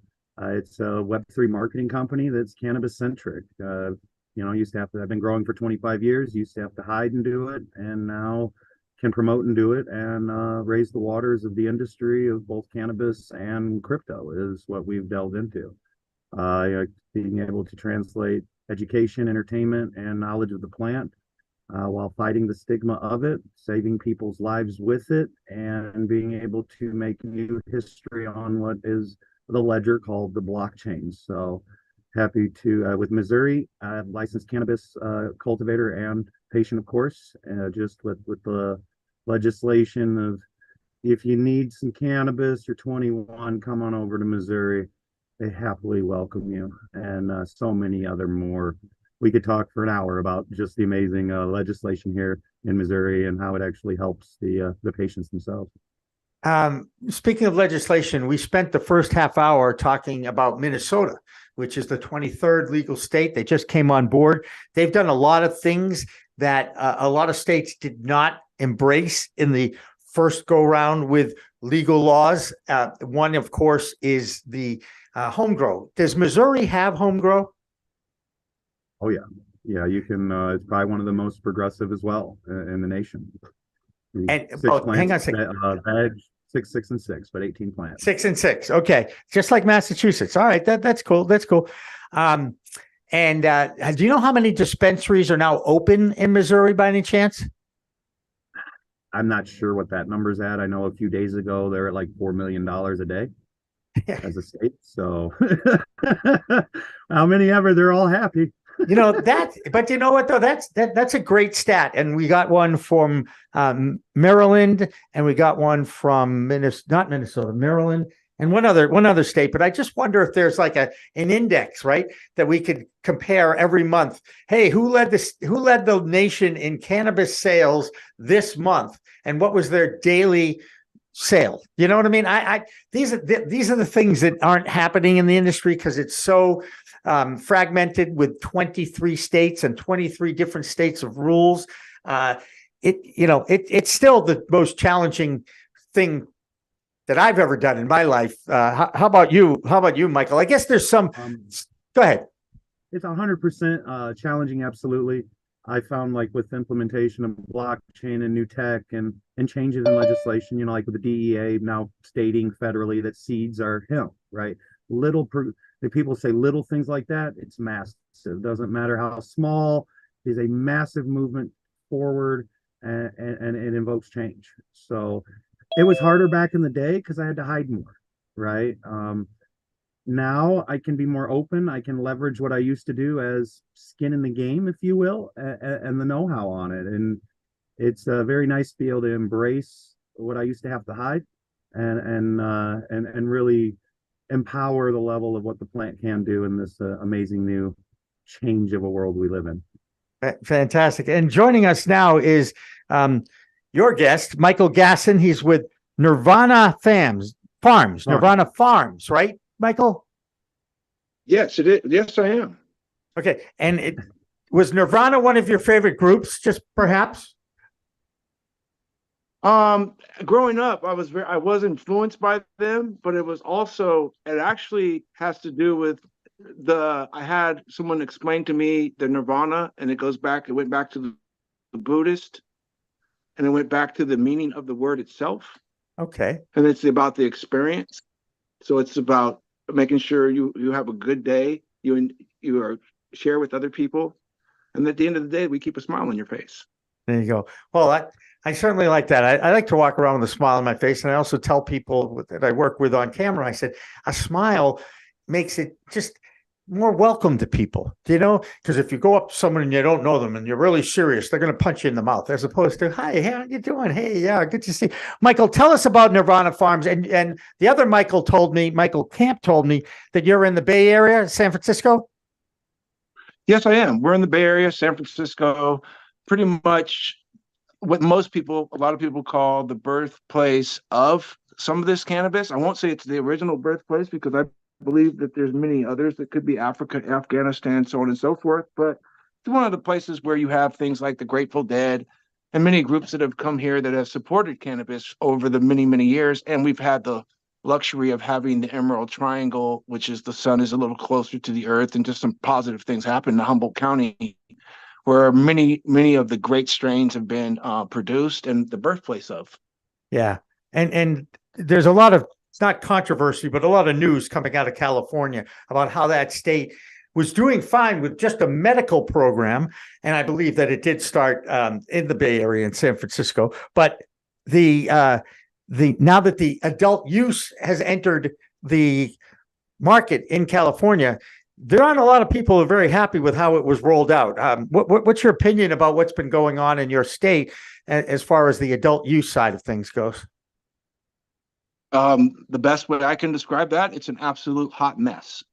I will say that although we're in the Silicon Valley, and I believe that not just because we're in the Silicon Valley should we be smarter. I'm not saying we're smarter because of that as people, but when you have technology and you have also something called the past to look upon, say prohibition, alcohol, so on and so forth, it could have been done so much better and such a better way to where literally right now, it's a do-over. It's literally a do-over. It's that bad, excuse my French, of a shit show that it must be reset. And I am in the middle of it. So I could tell you about it 1,000% because I'm dealing with it on a daily basis right now. With my brand, with other people's brands, with a new product we have coming into the business, with dealing with metric, how things are set up, how the taxation went, how from county to county you set your own taxes, how that's just not working. How come for instance, a place like Oakland, a lot of hardships, a lot of bad things going on in Oakland. Why are they taxed the most? When demographically, they don't have the money to support that, but why are they taxed the most? And you can go one city over and everybody's going to buy there and the tax is literally cut in half. So the taxation, the way things are set up, the way that the police departments here in California don't, in certain areas that are getting robbed and are getting some bad things happening, the taxes definitely aren't going to them because they literally don't show up. So there's some really interesting, crazy things going on with cannabis. A lot of Canadian money had come in. That's now gone out.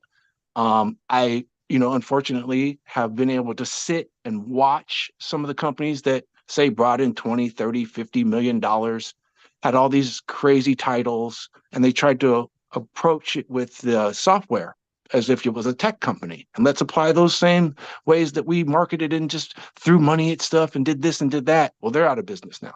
They're gone. So there's many reasons of the whys and the why nots.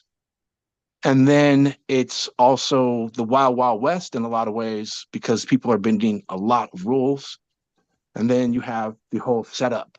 And what I call the setup and the culture vultures are those that say that know beforehand, hey, the property is going to this property that we own. We've owned it for years, let's say in Sacramento or someplace.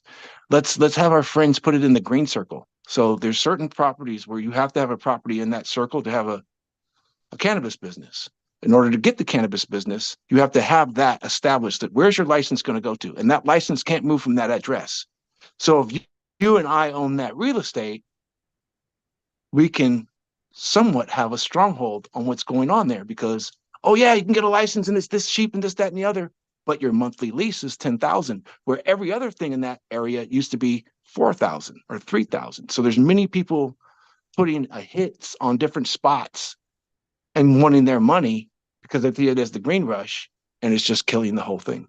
Yeah. It literally is wiping people out and wiping out their life savings with some. I can relate. That being said, California is still the #1 market for cannabis in the country, and Humboldt County, as we know, is probably one of the most vibrant 3 counties that are up there. But they've taken quite a hit over the last month or two, with all sorts of new regulations, weather making its impact. Can you give me an update on what is going on in the Emerald Triangle right now? I can definitely give you an update, 100%. I have a farm in the Emerald Triangle, 160 acres right now. We're not doing anything this season because we haven't been able to keep our people. This is what happened. I can tell you literally exactly step by step of what happened. Okay, a farmer is up there in the Emerald Triangle. The cannabis there is a higher percentage of THC. Mother Nature is so fortunate to be up there and to be able to grow. They're outdoor compares to indoor. So indoor and outdoors, 2 completely different things, right? But what the sunshine does up there, it's the closest thing that we've ever seen to indoor, and the amount and the mass that you can grow. Indoor plants usually don't get more than, say, 5 feet tall. Out there, they're 12-footers.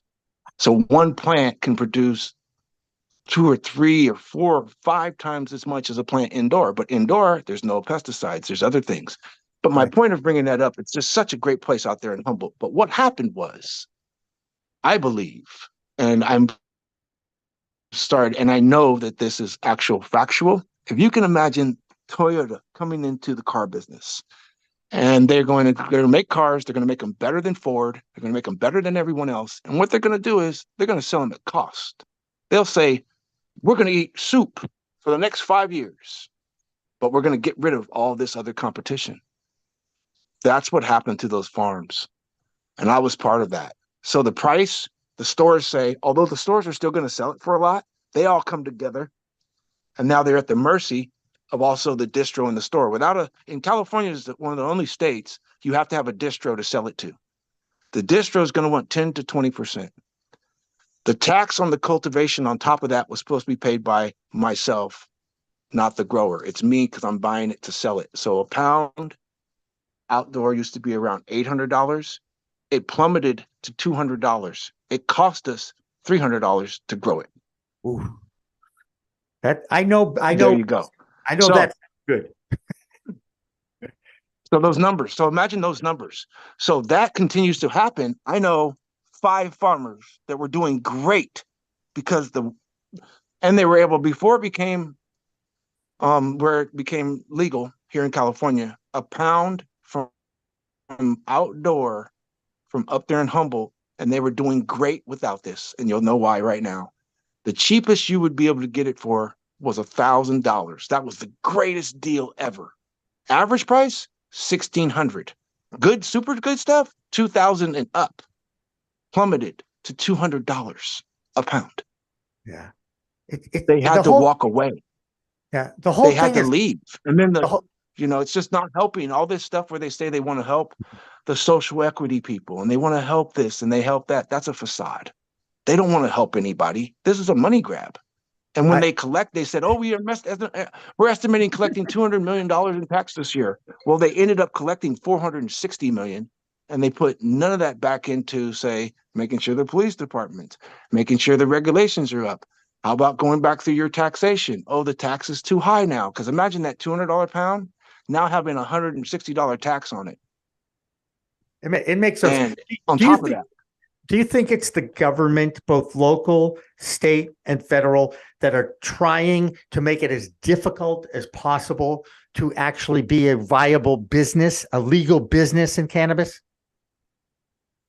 Well, what I think is happening is they don't have people that are involved in cannabis in there saying, hey, we need to think about this, or hey, we need to think about that, or hey, this is going to happen, or hey, this is going to be a race to the bottom for all the farmers. We're about to wipe them out, and we're supposed to be doing this for them. So it's also helping the black market survive.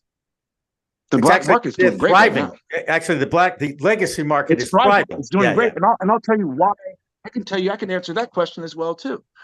So I'm not sure if you drink cognac or whatever your favorite whiskey or bourbon may be.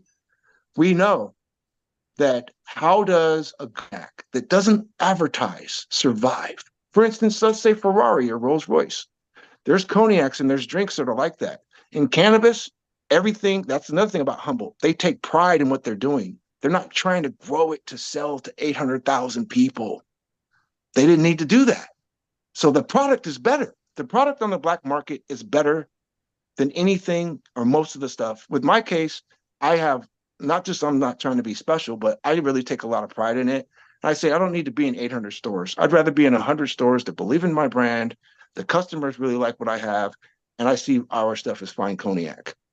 This is stuff to be sipped. This is stuff to be paired with different steaks, different meals, things of that sort. This is what you want to have when you're going out going camping, because I consider it one of the best, but we don't do it in massive bulk. We're not trying to grow 1,000 pounds.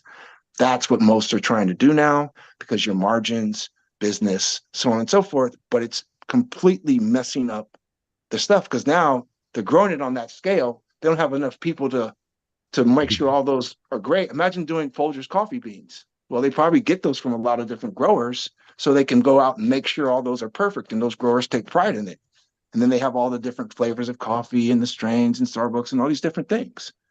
So what that's going to do is it's going to make it so that there's better product on the market, better competition.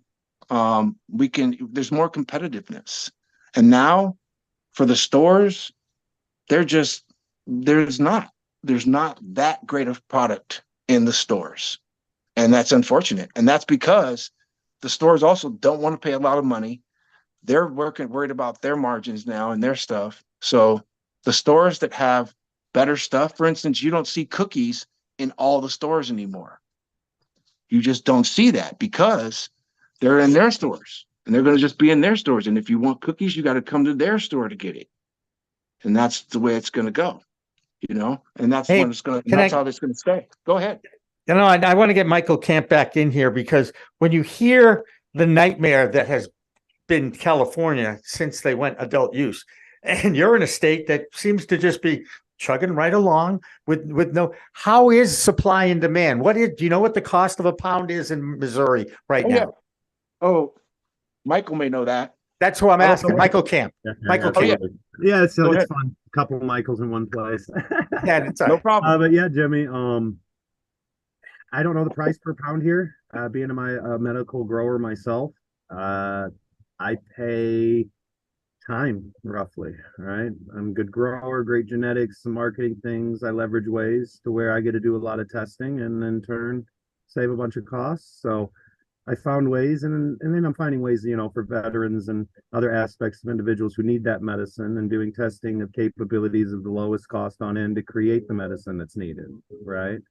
And I don't know if you can hear the ice cream truck going around in the background. It's awesome. If you can, I want an ice cream cone. Give me a chocolate eclair on a stick. I'll be right back. But yeah, in the of what's on the shelves, I've went to quite a few dispensaries. Everything I've tried, it's been decent, at least. I go in, I'm very biased, very conscientious of many things. Packaging, for one. There's lots of problems, a few solutions, right? Lack of brand. I came from NASCAR, so lack of representation for the products that are on the shelves in the store. I'll go in and not of judgmental, but in a solution bound level. So, and then with having killer product, I always end up comparing it to my own product. So it's great product in Missouri. I've had some just horrible stuff in other places. I can say that absolutely, just horrible. And I've not experienced, I want to toss this pre-roll specifically on the pre-roll level, because it was just such garbage here in Missouri. Illinois, 100%. I've had that multiple times, but whatever that is. And yeah, of quality, yeah, I think Missouri, and another state to go toe-to-toe in is Michigan. Unbelievable quality as well there. And yeah, I know every state's got it, but then yeah, with like Michael was saying with Nrvna, his Nrvna Farm product is definitely the fine cognac of the cannabis. So one of my particular favorites is Grananimals, and it's just the flavor profile to the punch that it gives you right in the back of the head is it's amazing. Hey, you know what? Trust me when I tell you this. Everybody comes in and they try to, you know what it's like. What's the highest THC? That's the one I want. But that's not mean. That does not mean that's going to get you the highest, right?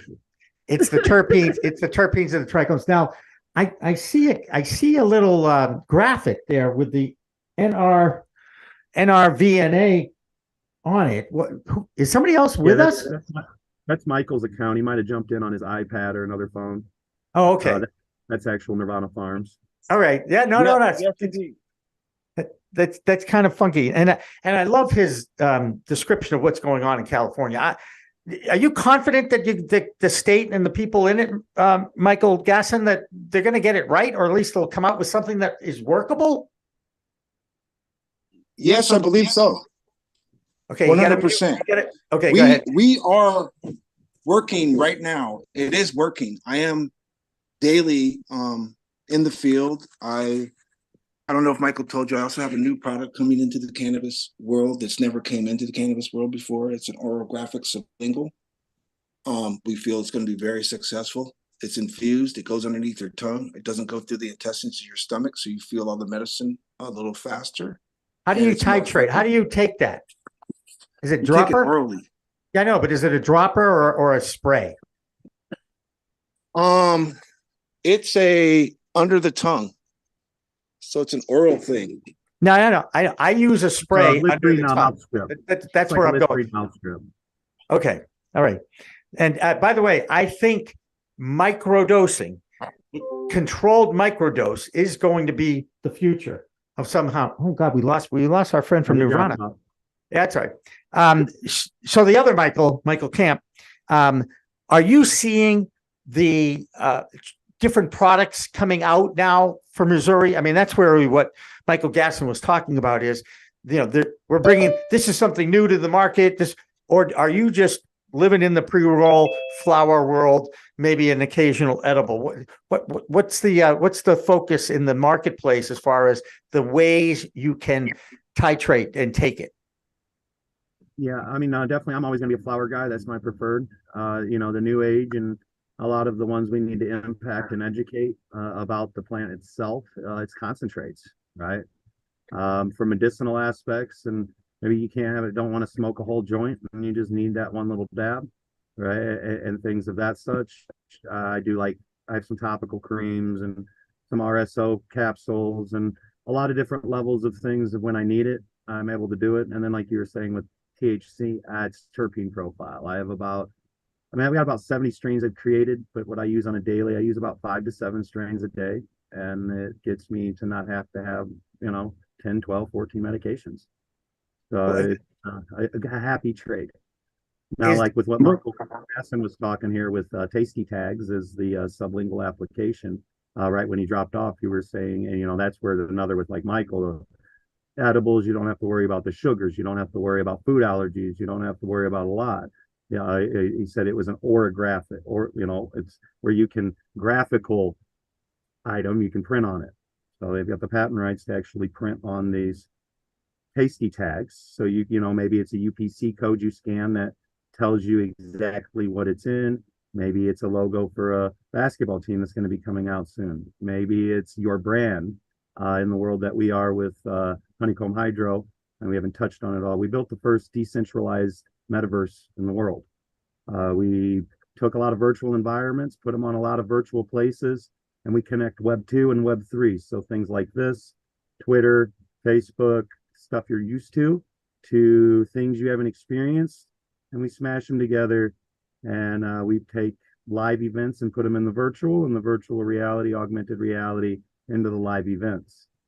So in that, we get to do a lot of different things with cannabis, and soon those are called NFTs, and they're pieces of art, if you will. People are going to be able to get in, support Nrvna, support Tasty Tags, and eat their art. And then I'll pass it back to Mike there, because you said a thing about microdosing and psilocybin. Yes, Tasty Tags is very aware of that as well, and that is in the recipe repertoire, if you will. Go ahead, Michael. Yeah, so in that, we found that, for instance, some people, even when taking, say, an edible, what they didn't like about it was, for instance, if it's not made with pectin, it's made with gelatin, which is, I believe, made from a cow somehow, so it's not vegan. So they don't like it. They're hooves. Exactly, you got it. So some people are very, very offended by that. So vegans hate it, by the way. Vegans completely hate it. They're disgusted by it. 100%. You're all over that. So I was like, okay, wow. So this is vegan free, it's gluten free, and it's basically fat free. So it's like three things that are very important to people. Right. Very easy to digest. Doesn't go through the lining of your stomach. It goes through it's oral, so it goes through your mucous membranes. Yep. Of your mouth. Yep. And that way it's a little bit faster. It's absorbed a little quicker. So you don't usually get I took a gummy, I didn't feel it, so I took another one. Oh, I took another one, now I took too much. Right. Oh no. Then it's like you overdosed, right? So with this, we also make smaller dose increments, and we are looking to the liquid psilocybin to actually infuse this with liquid psilocybin and many other things too. They've also been approached by Tylenol and those kind of guys, because we can make it one go to the headache, one go to your back, say a Tylenol Advil combination, and we can also time release it. Ooh, that I'm interested in. But we're up against the clock, so I've got to. I want to. By the way, both Michaels here were terrific. I know we were supposed to show artwork or whatever. I don't care. The conversation that we were having and having that insight in California was really, really 100%. I'm more than happy anytime that you'd like to talk to you about this, because literally this is what I do on a daily basis. I can tell. I can tell. I like a pound right now for indoor is between $1,100 to $1,600. Outdoor is up to about $800. If you want the smaller buds, that's between $600 and $950. I am using an under tongue 3% THC titration that is fast acting, and I'm taking 2 or 3, 4 squirts, get up to about 12 milligrams, and it lasts 5 or 6 hours. I'm very happy with it. And I'm not smoking it, which is what I've been looking for as a medical patient since 2013. But we are up against exactly why we came out with Tasty Tags. And it also happened to be the guy that owned the company I was intrigued by, because he was the first person to put a light in a Mickey Mouse balloon and have a licensing agreement with Disney.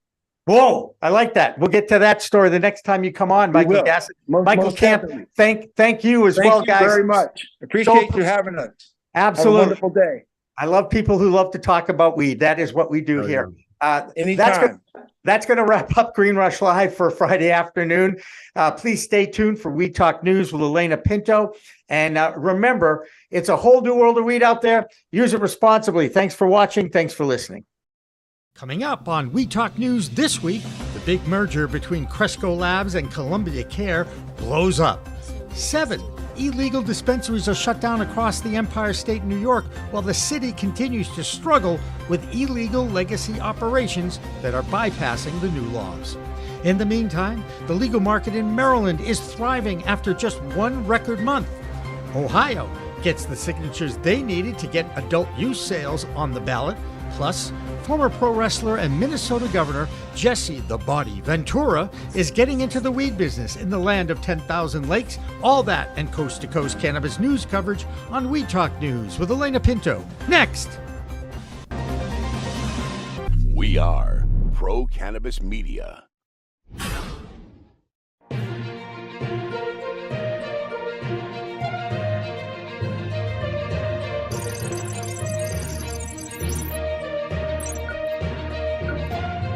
Hi, everyone. Welcome to Weed Talk News, Pro Cannabis Media's weekly roundup of cannabis news from coast to coast. I'm Alaina Pinto. It was supposed to be a mega merger between 2 of the biggest multi-state operators in the U.S., Cresco Labs and Columbia Care. They've been negotiating their already agreed upon merger since March of 2022.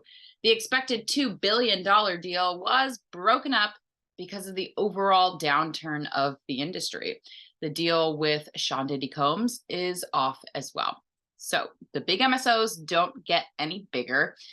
And now the industry focus returns to the new markets like Minnesota, New York, New Jersey, and Connecticut. You may as well add in Maryland, since that state launched its adult use market. They are off to a record-setting pace, and Andrew Behringer has more and the latest on federal reform. Andrew Behringer here with the DC Report for Weed Talk News.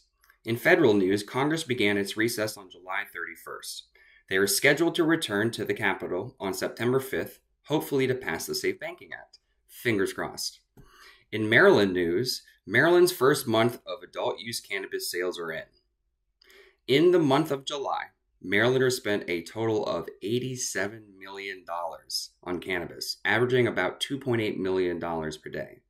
Nearly 20,000 pounds or 10 tons of cannabis products were sold, with a $52 million sales coming from flower and pre-rolls. This represents a huge jump compared to June's medical cannabis sales of $42.7 million. Now, with these sales, the state brought in $4.6 million in new tax revenue. Now, if you remember, Missouri, which also legalized adult use cannabis last November with a ballot initiative like Maryland and has the same population as Maryland, saw $91 million in their first month of sales. So let's all keep an eye on that comparison, because it should be pretty interesting. Now, industry experts say that the market is still ramping up and has room for growth, pardon the pun, which a solid start. Eyes are now on the license application process, set to begin next month in September. Now, that's going to do it for me, Andrew Behringer, and the DC Area Report. Have a great day. Next up is Minnesota, the 23rd state in the union to legalize adult use sales, and an old governor named Jesse Ventura is going to be entering the business there. Ventura was governor in Minnesota from 1999 to 2003. Many know him as the retired professional wrestler who was known as Jesse the Body Ventura when he was active. Ventura, though, is on record as one of the thousands of medicinal users who claim that cannabis saved his life. So now there will be a strain named after him, and his likeness will be the brand. Adult use sales began this week at Red Lake Reservation in Minnesota, one of two tribal entities being allowed to start retail sales in that state. So now let's turn to New York, which continues the slow rollout in the state with a legacy market that continues to thrive. So here's Pam Schmiel with the New York Cannabis Report. I'm Pam Schmiel, host of the Mary Jane Society podcast with the New York Cannabis Report for Weed Talk News. MasterCard may have pulled out of the cannabis industry, but AeroPay, another digital payment platform, wants in. Stupid Dope magazine reported that Tribal Dash, a Native American and woman-owned cannabis dispensary in Montauk, Long Island, just struck a deal with AeroPay to process their transactions. So there you go. And listen up, New York lawmakers. One of New York City's first legal cannabis dispensaries just reported $12 million in sales for their first 6 months of operations. Just think what you can do with those tax dollars for New Yorkers. And the saga continues as New York plays whack-a-mole with unlicensed dispensaries. Law enforcement has now shifted their focus from New York City to upstate New York, where they've padlocked 7 unlicensed shops last week in an effort to support new legal dispensaries opening in the area. The owners are fighting back, of course, claiming they only give away samples. Oh, that trick. And lastly, Assemblyman Michael Nokahoff recently introduced a bill that aims to stop cannabis smoking in public. The measure has no co-sponsors and no companion bill in the Senate and is unlikely to get traction. That's this week's Cannabis Report for New York. I'm Pam Schmiel with Weed Talk News. It looks like Ohio will be adding the ballot question of adult use legalization of cannabis at the next election. Last week, we reported the advocacy group, the Coalition to Regulate Marijuana Like Alcohol, was 679 signatures short of their goal. This week, they added a few thousand more. And barring any legal challenges, the voters of Ohio will get a chance to vote in adult use sales in the November election. In Connecticut, delivery services are thriving in that nascent market, and one of them has now added another 46 towns and cities to their legal delivery route. Angie Seifert has more from the Nutmeg State. I'm Angie Seifert from Skip Intro Advisors with the Connecticut Cannabis Report for Weed Talk News.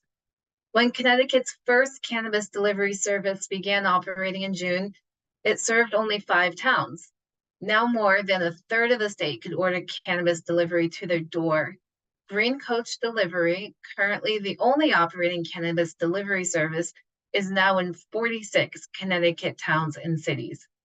Though Green Coach was the first cannabis delivery service to get up and running, there are currently 12 licensed delivery services in the state. While one delivery service is convenient, having additional services will make the consumer experience even better. TheraPlant, one of the 4 cannabis cultivators, has been sold. The company's ownership has changed hands to NewCo, a subsidiary of DXR Holdco. The change did not impact their operations, and they are continuing to supply the market without incident. Finally, the former USS Chowder Pot 4 restaurant and the Restoration Lighting Gallery will now fall under the same organizational umbrella. Springfield-based INSA, a cannabis dispensary that also has locations in Florida and Pennsylvania, is planning to put down stakes in Hartford's South Meadows, where it plans to convert and expand the former 28,000 square foot restaurant on 5.2 acres into a cannabis grow facility that could be up to 84,000 square feet in size. The company paid $4 million to the Chowder Pot property and $2.5 million for restoration lighting space across the street. No date yet for the beginning of construction or an opening date for either facility. As cannabis cannot be transported across state lines, having cannabis grown in-house will keep supplying the state with premium legal cannabis products. I'm Angie Seifert from Skip Intro Advisors with the Connecticut Cannabis Report for Weed Talk News. You would think that early adopter states for legalization of cannabis out west would be vibrant and flourishing, but that's not the case in Oregon. Testing there and everywhere continues to be a challenge in the industry, dealing with different laws in different states. Marianne Kersagi has more in her Oregon Cannabis Report. I'm Marianne from Alibi with this week's Oregon Cannabis Report for Weed Talk News. The new Aspergillus testing rules continue to make news. Fat Nugs magazine reported on the issue, calling it Moldgate, and a lawsuit has been filed against Oregon authorities over these testing rules, asking for an emergency stay. A response is expected in a few weeks. Another lawsuit filed last week alleges that Governor Kotek fired the former director of the OLCC, Steve Marks, at the behest of cannabis company owner Rosa Casares. Casares has been in the news a lot this year because of their tax deficiencies at La Moda. Also, Casares' consulting contract with former Secretary of State Shemia Fagan resulted in Fagan being fired. And finally, it's been 8 years since Oregon legalized adult use cannabis. Josh Hardeen at Bend Source outlines some of the problems with the current regulatory environment. Quote, "Those flaws include a lack of social consumption permits, events, and spaces, a regulatory agency which seemingly greatly favors alcohol over cannabis, restrictive rules that have made Oregon cannabis tourism a stifled undertaking, an underrepresented industry which employs over 64,000, and a general feeling that what the state values most about the cannabis program is the tax revenue." End quote. That'll do it for the Oregon Report this week. I'm Marianne with Alibi for Weed Talk News. A sign of mature cannabis labor market is the efforts to unionize workers into the United Food and Commercial Workers Group. In New Jersey, that is quickly picking up steam as new dispensaries continue to open and operate. And Jill Goldsberry has more in her Garden State Cannabis Report. Hey guys, what's going on? It's your girl Jill here with the New Jersey report for We Talk News. And here's what's happening. More and more employees in the cannabis industry are looking to unionize, and it's official. Curaleaf, the state's largest cannabis supplier, is the latest to unionize with the United Food and Commercial Workers Union. The Local 360 announced this recently as it ramped up efforts to unionize New Jersey cannabis industry workers. All of Curaleaf's New Jersey locations, retail locations, have been duly organized as members of the United Food and Commercial Workers Union. Isn't that wonderful? So Curaleaf's Bordertown, New Jersey dispensary was the last to vote for unionizing. The company's retail locations in Edgewater, Belmar, and Bordertown serve medical and adult use clients.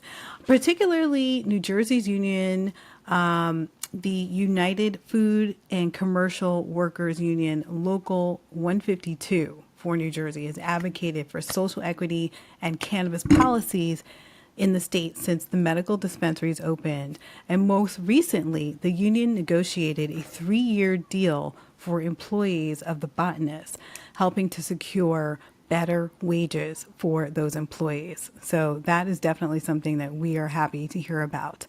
And in other news around New Jersey, if you've never been to a cannabis farmers market, well, there's one happening this weekend in New Jersey, particularly in Oradell.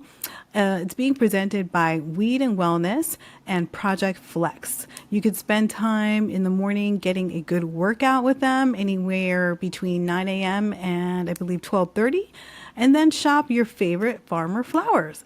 Check out Weed and Wellness on Instagram for more information. I'm Jill Goldsberry with We Talk News New Jersey, and I will see you next week.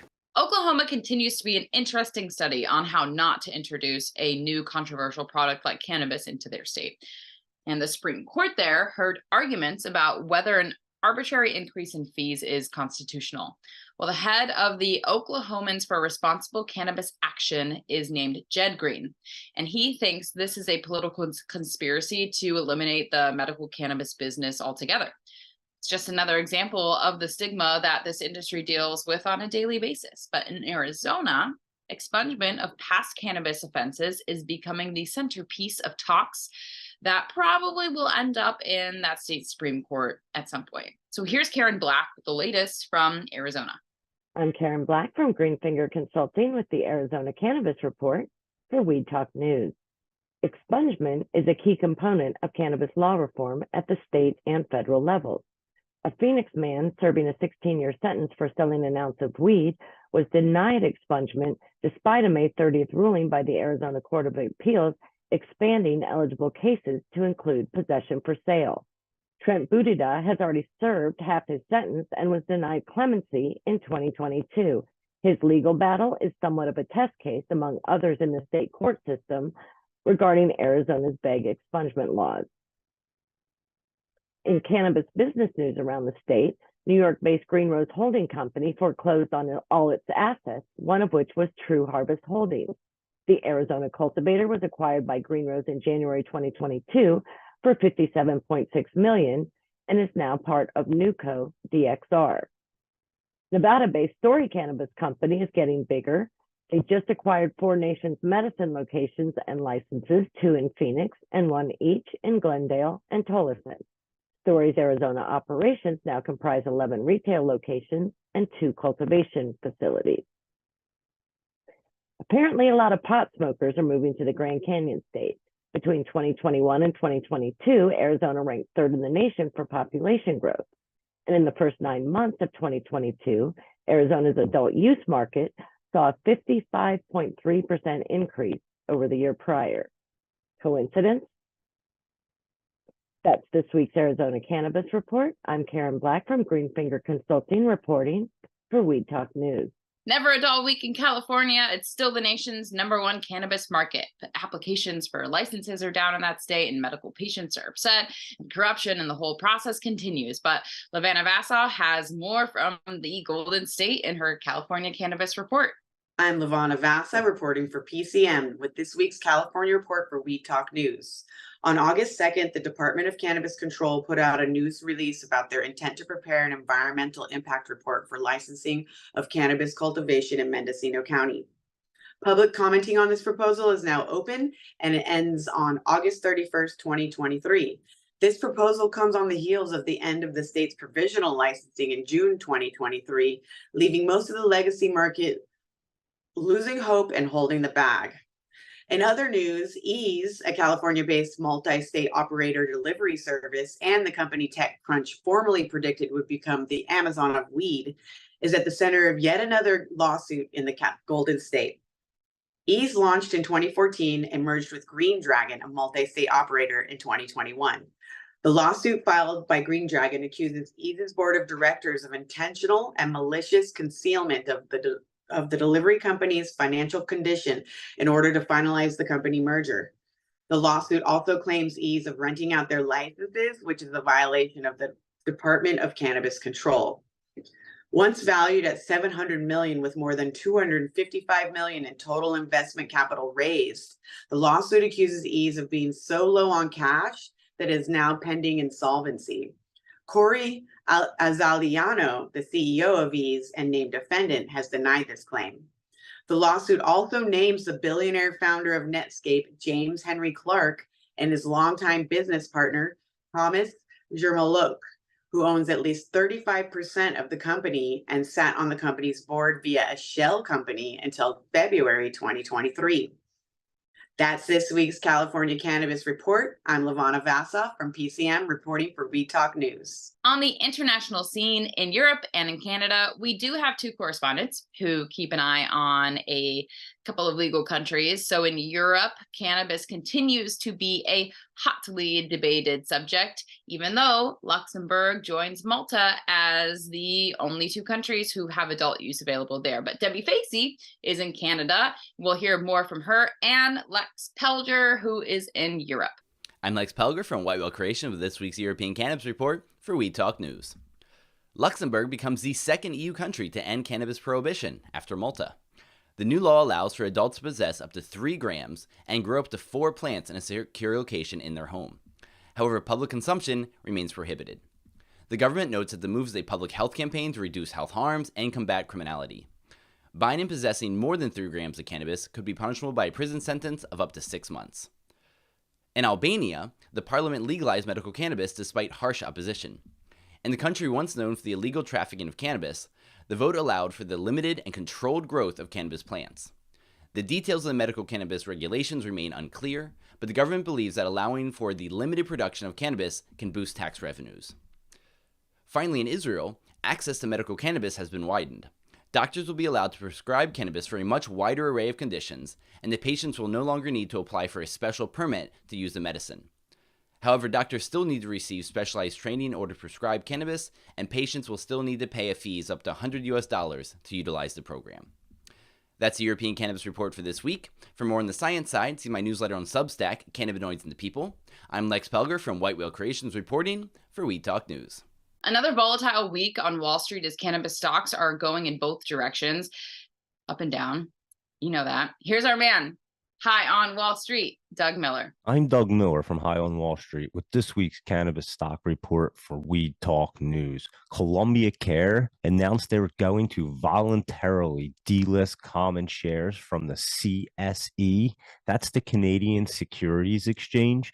Columbia Care will continue to trade on the CBOE Canada, the new business name for the NEO exchange. But this is never a good sign for a company to have to delist their shares, because now they're going to lose out on the opportunity for new investors. And that's this week's cannabis stock report. Reporting for Weed Talk News, I'm Doug Miller. There's a study out of Iran with over 470,000 participants who now believe that cannabis can be a factor in reducing the risk of type 2 diabetes. The conclusion was published in Phytotherapy Research, but even the authors warned other research must be done and no conclusions should be accepted until it's all completed. obviously. But out in Washington State, Matthew Friedlander has our report on that market's attempt to normalize a product that has been legal there for over a decade. So here is Matt's Washington State report. Hello, everyone. Matthew Friedlander coming to you from the owner's office here at Skagit Organics with the Washington State Cannabis Report for Weed Talk News. While it feels like we just got done with our legislative session, it is actually time to start planning for the next one. So 2 issues that I suspect will be front and center again this year. Home grow. Washington is still one of the only states with a legal recreational cannabis market where it is illegal to grow a cannabis plant at home. It is actually still a Class C felony to grow cannabis at home here in Washington unless you are a registered patient. Also, out-of-state ownership. This has been a contentious issue for a number of years, and I'm sure it will not be any different this year. So we'll see how that shakes out. On the federal level, we are looking at the Safe Banking Act, talk that there is a good chance that gets passed soon, but it could just get delayed again. And also lots of talk about the federal government descheduling cannabis, or I guess rescheduling cannabis to Schedule 3. So not sure how everyone feels about that, but those 2 things will really usher in the next era of this cannabis industry here in the US. It will change the entire market and industry for the good, for the bad. I guess we'll find out. That's what I got for you from Washington. Matthew Friedlander reporting for Weed Talk News. Don't forget to like, share, and subscribe. On the Massachusetts cannabis scene, there has been some controversy about the resignation or non-resignation of the executive director of the Cannabis Control Commission. And PCM founder Jimmy Young has more in his Bay State Cannabis Report, sponsored by CNA Stores. Thanks, Alaina. I'm PCM founder Jimmy Young, and this is the Bay State Cannabis Report, sponsored by CNA Stores. So when is a resignation not a resignation? I guess when it comes from the executive director of the Cannabis Control Commission, Sean Collins. He had told Commission Chair Shannon O'Brien that he was stepping down at the end of this year, but what he didn't explain was that he was taking 10 weeks vacation before that. O'Brien then muttered the word crisis, and it did set off a few alarms. But everything's okay now at the Cannabis Control Commission. Massachusetts-based MaryMed posted a second quarter loss of $900,000. The fact that a loss was reported is enough of a surprise because just last year, MaryMed was one of the most profitable operators as an MSO. Their CEO, John Levine, expects to make up that deficit in some of the new states where MaryMed is now operating, including Maryland. Maryland is off to a great start, by the way.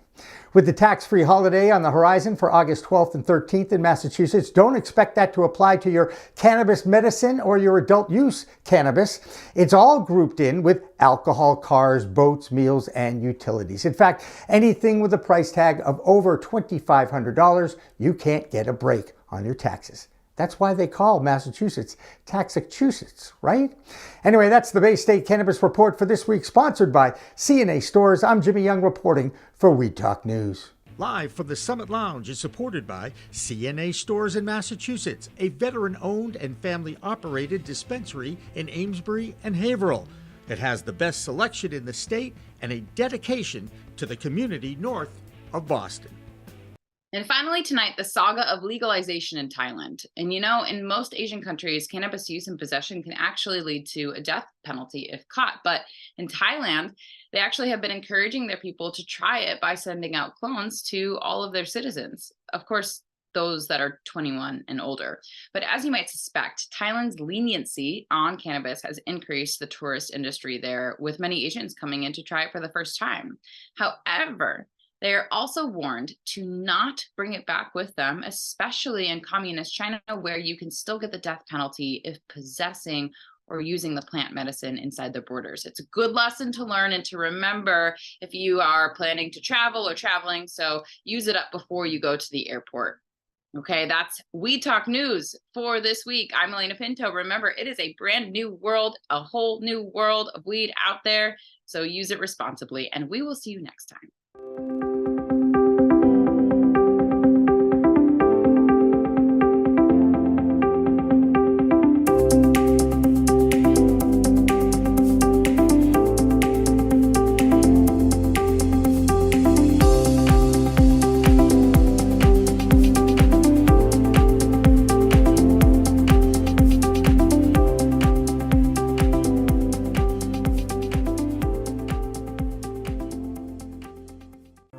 The Vermont Cannabis Report is supported by another Green Mountain business, Cannatrol, winner of High Times Best Dry Cure System. Check them out at cannatrolls.com.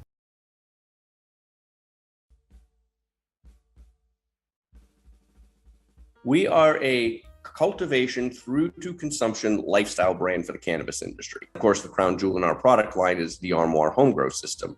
So now with Green Goddess Supply, we can take you everywhere from growing it in the armoire right through to storing it, consuming it, rolling it, storing it, you name it, A to Z. Our goal is to enable everybody and anybody anywhere to be able to produce their own organic flower quickly, easily, discreetly, and inexpensively.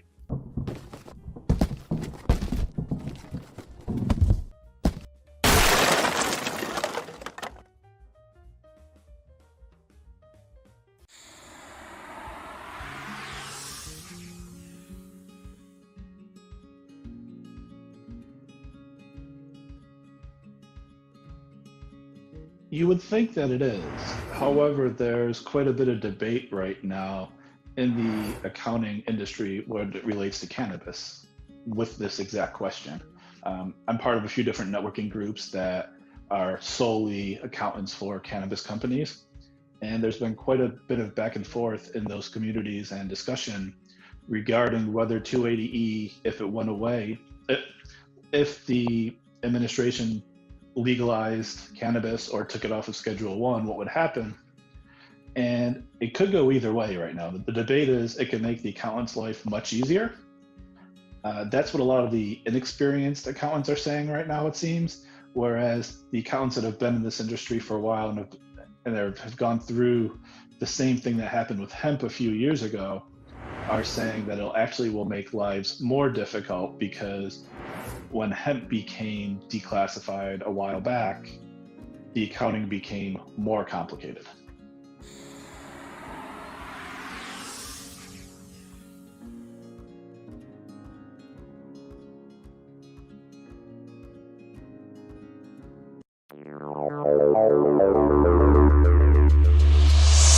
Safetiva Labs in Westfield is fast becoming the #1 testing lab for cannabis in Western Massachusetts. Safetiva understands the importance for accurate on-time test results for your product. That's why their current compliance panel turnaround time is less than 2 days. That's Safetiva Labs in Westfield. For more information, go to safetiva.com. The Vermont Cannabis Report is supported by another Green Mountain business, Cannatrol, winner of High Times Best Dry Cure System. Check them out at cannatrolls.com. Brandon Jones' Missouri Cannabis Report is brought to you by Baker Brands, a curated B2B marketplace for head shops and dispensaries.